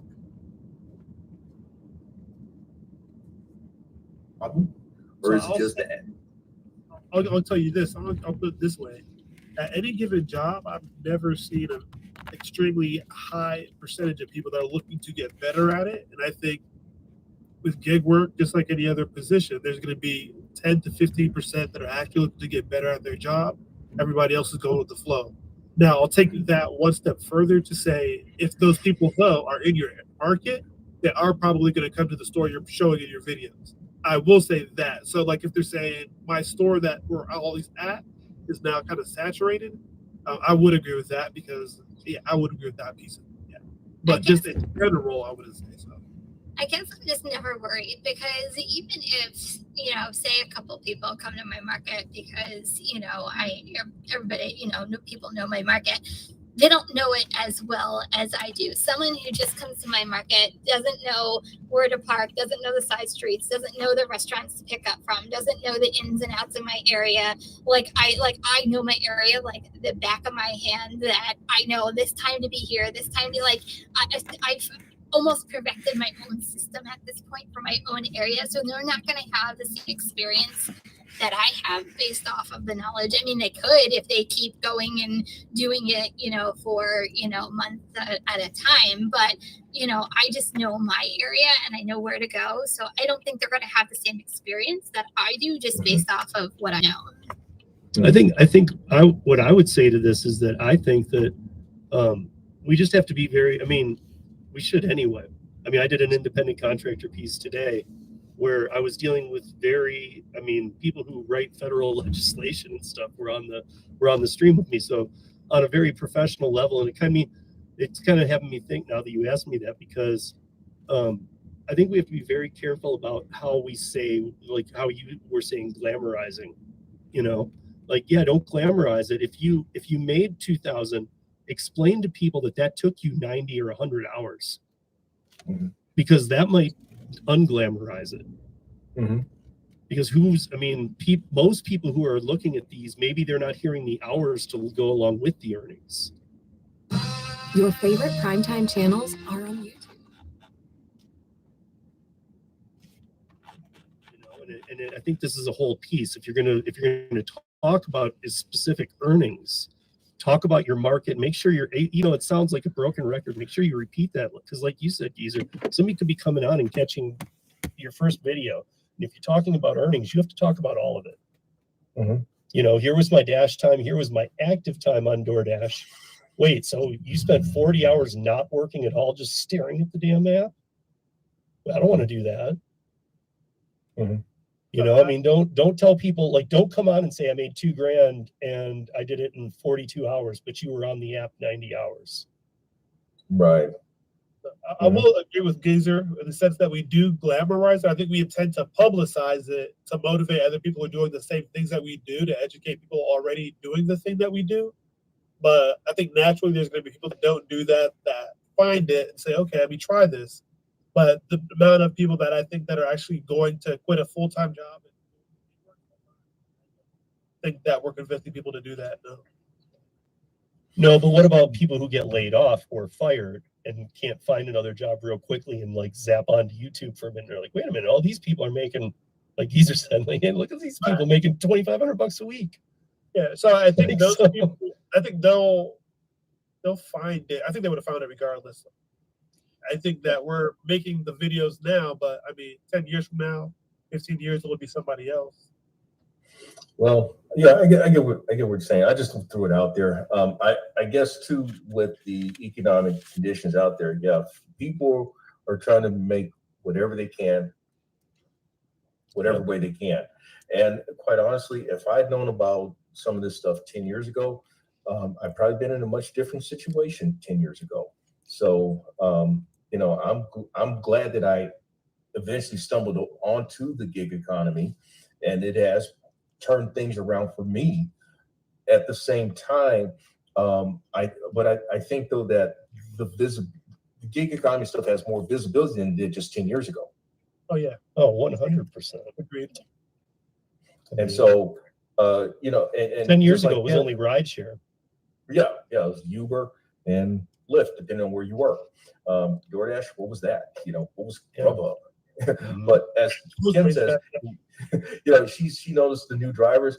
Yeah, the dead giveaway for me is those crisp red DoorDash bags that I see people show up with. Oh, yeah. I know that's a new thirsty.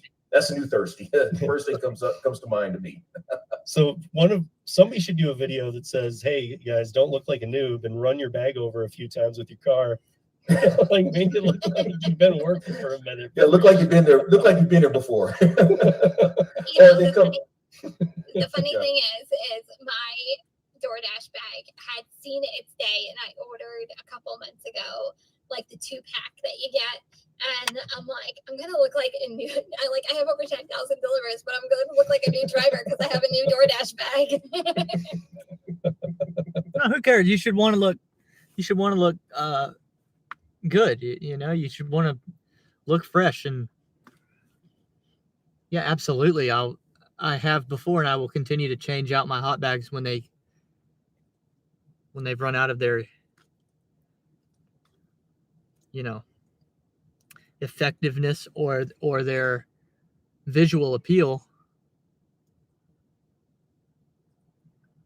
And that's got nothing to do with what I think other people. Look at me. I'm wearing sunglasses that are broken into a Hooters to pick up a DoorDash. I do not care, but you should care what happens at the end of the delivery. When you deliver your food, do you want somebody showing up to your door delivering you food out of a hot bag that they ran over a couple times to make it look older? No, you do not. But if other dashers around my zone are judging me, I think y'all know I'm the last person to care about that, or else I wouldn't be on YouTube. I wouldn't be showing y'all how I am and what I do if I were worried about that. What's up, Ceci? Well, that's why I bought my own stuff. But I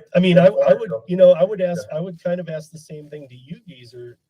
Kind of like, how are you feeling about it? Because, here's a perfect example of what I was saying about way going the wrong direction and leading people the wrong ways. Like those people who put Start your own van business for $500. Bullshit. Thank you for saying that. Not me saying it. I usually am the one who's saying that, okay? No, but honestly, I mean, when I see those, I get so mad because I'm like, come on, guys, this is the kind of stuff you're talking about. It's horrible.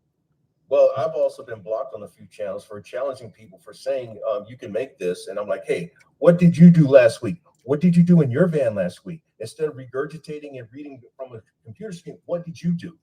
Yeah. Share what you did. And so again, that's why I've been blocked on a few channels already because of that. You know what? I agree with you. You got to show receipts.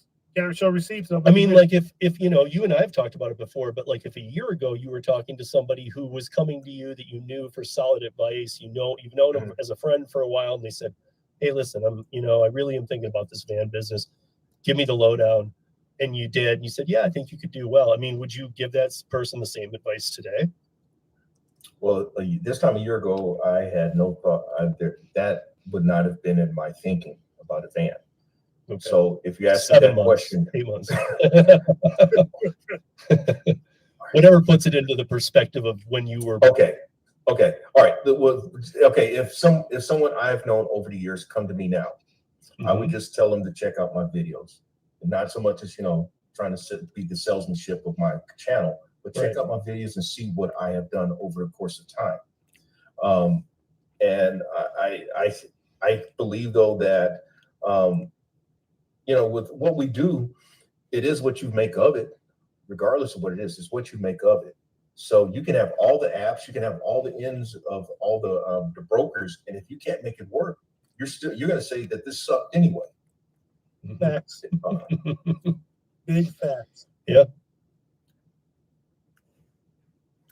Yeah, I appreciate that video, Steve. Definitely a good segment.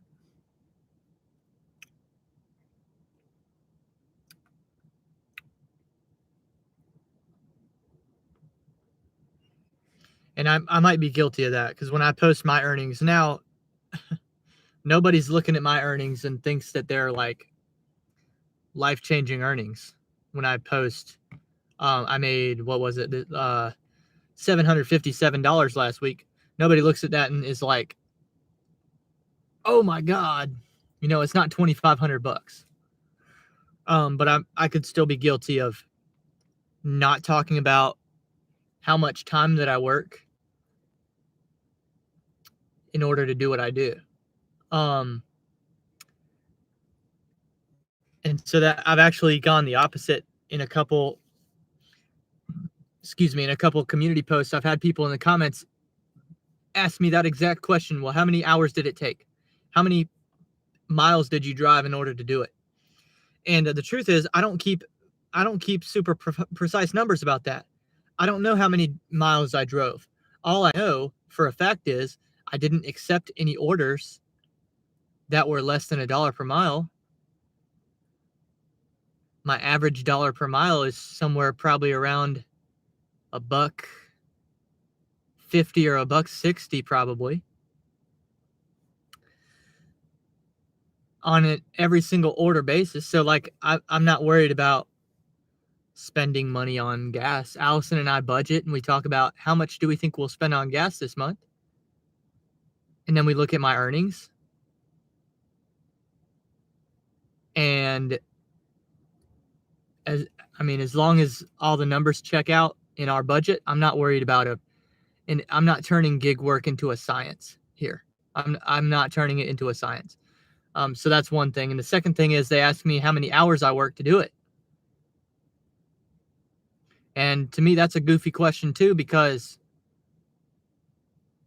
right now, am I working right now? I have all my apps off right now. I'm sitting in my driveway and I'm talking on YouTube. Am I working or not? I don't know. I don't know how you would look at that. So I've jokingly told people in the comments, how many hours did you work this week? And I've just decided from here on out, I'm answering that question with 168. 168.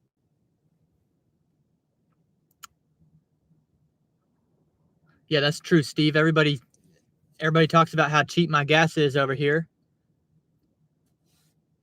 When people see the money that I make, they don't realize that I'm paying less. I'm paying less on the mortgage of a 4-bedroom, 3-bathroom house than most people do on a 1 or 2-bedroom rental. So, you know, my cost of living is really nice here, so it doesn't take all that much. And I don't have any debt at all, except for the house. If some people look at, you know, the house. But there's no student loan debt left. There's no car debt here. There's no credit card debt here. Anyway, yeah, I just started answering with 168. Every hour of my week, it's not that they're all work hours, but I try to be productive with every one of them. I view time in the gym as a category of productivity. I view time with friends as a category of productivity. I view time invested into my marriage as hours of productivity. Church, productive in its own way. To me, every hour, I just try not to waste the hours. I don't care whether the hour pays me or not. It's not about immediate cash value of the hour for the week, 168.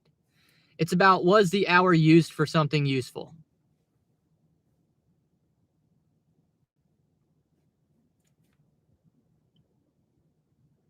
Because the other part of this is a lot of my hours are an investment into the future. Tony says, Welty is listening to a podcast while sleeping. That's not a joke. That's not a joke. I do that. And if I fall asleep while I'm listening to something, then in the morning I start it over where I last remember being. Alex says it's all about opportunity cost. If I can make similar or more at a W-2, then I need to consider the alternative. Lots of variables like flexibility, value, and benefits. But for someone coming into that, stuff is hugely important.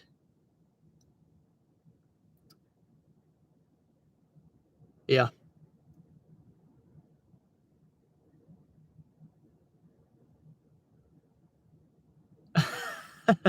Yeah, I see your comment, Steve, about the property values.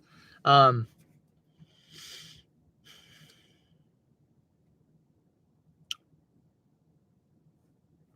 yeah, I try not to glamorize it with the stuff that I put on YouTube.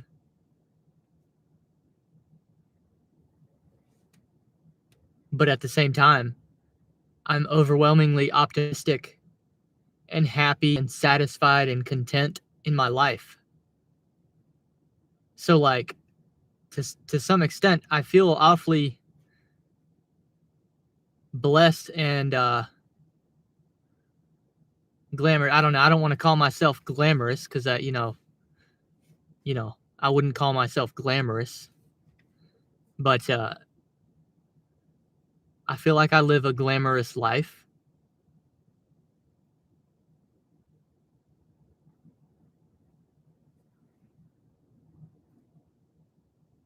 Tony said, did you see the song Brandon dedicated to me? No, I did not. I did not.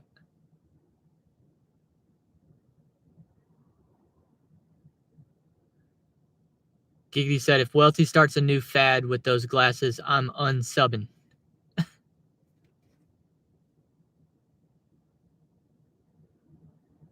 Tony said the song was That Don't Impress Me Much. Wait, how do I find that? And what we're going to do next is we're going to try to do what I tried to do yesterday. I tried to show y'all these two. Thanks, Steve. I tried to do this yesterday. Let me move on to the house Wi-Fi to the new Rover dogs that I've got. They're freaking massive behemoths.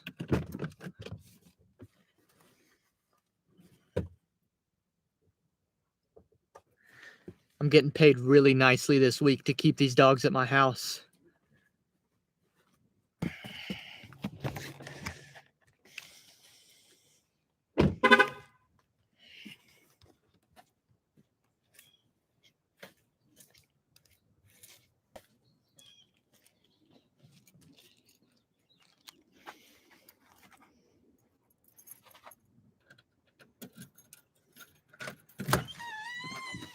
What's up? What's up? See you, Giggity. Have a good one. We got Brady. Peyton, where you at? Peyton. Peyton. There you are. You ready to go out?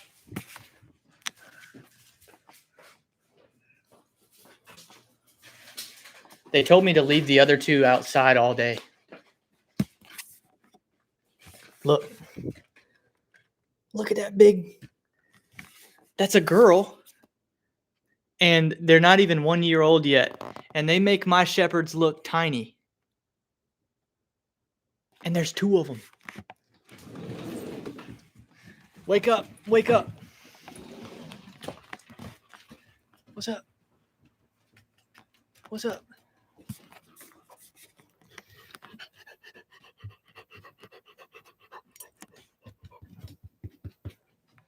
Where's your sister at? Oh, you over here hiding. Right. Right there.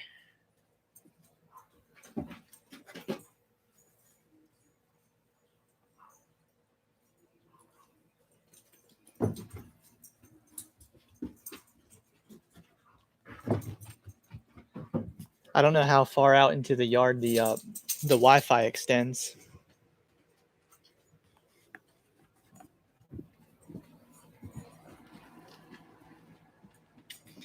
You can see we had a couch out here, and they tore the couch pillow and they threw the fuzz all over the yard.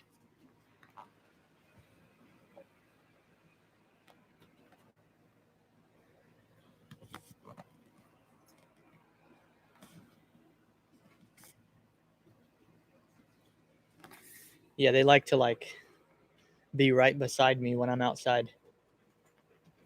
I gotta fill y'all's water bowl up. Watch out, watch out, watch out.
Anyway, just wanted to introduce y'all to the new big ones.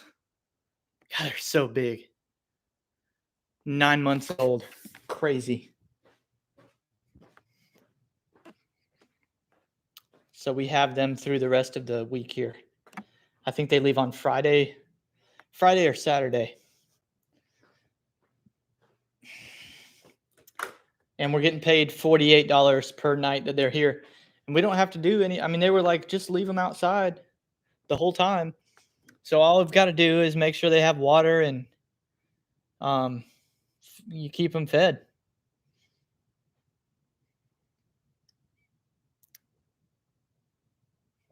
Super simple situation. So, all right, y'all. I appreciate y'all sticking through with me today with the having to start the live stream again, doing a part 2. Tony said, go back to yesterday chat and you'll see this. Okay, I'll go check that out, Tony. Good luck to y'all today. Have a good rest of the afternoon. And, well, I guess it's not even afternoon for you yet. Have a good rest of the morning. Have a good afternoon. And I'll see y'all later in the week. I've got an upload coming this evening. It's one of our lift rides from last week. I'm just gonna clip up that whole interaction with one of our lift passengers and post an upload of it. Eternity. That's right. Have a good eternity, y'all. I will see you in the afterlife on Welty.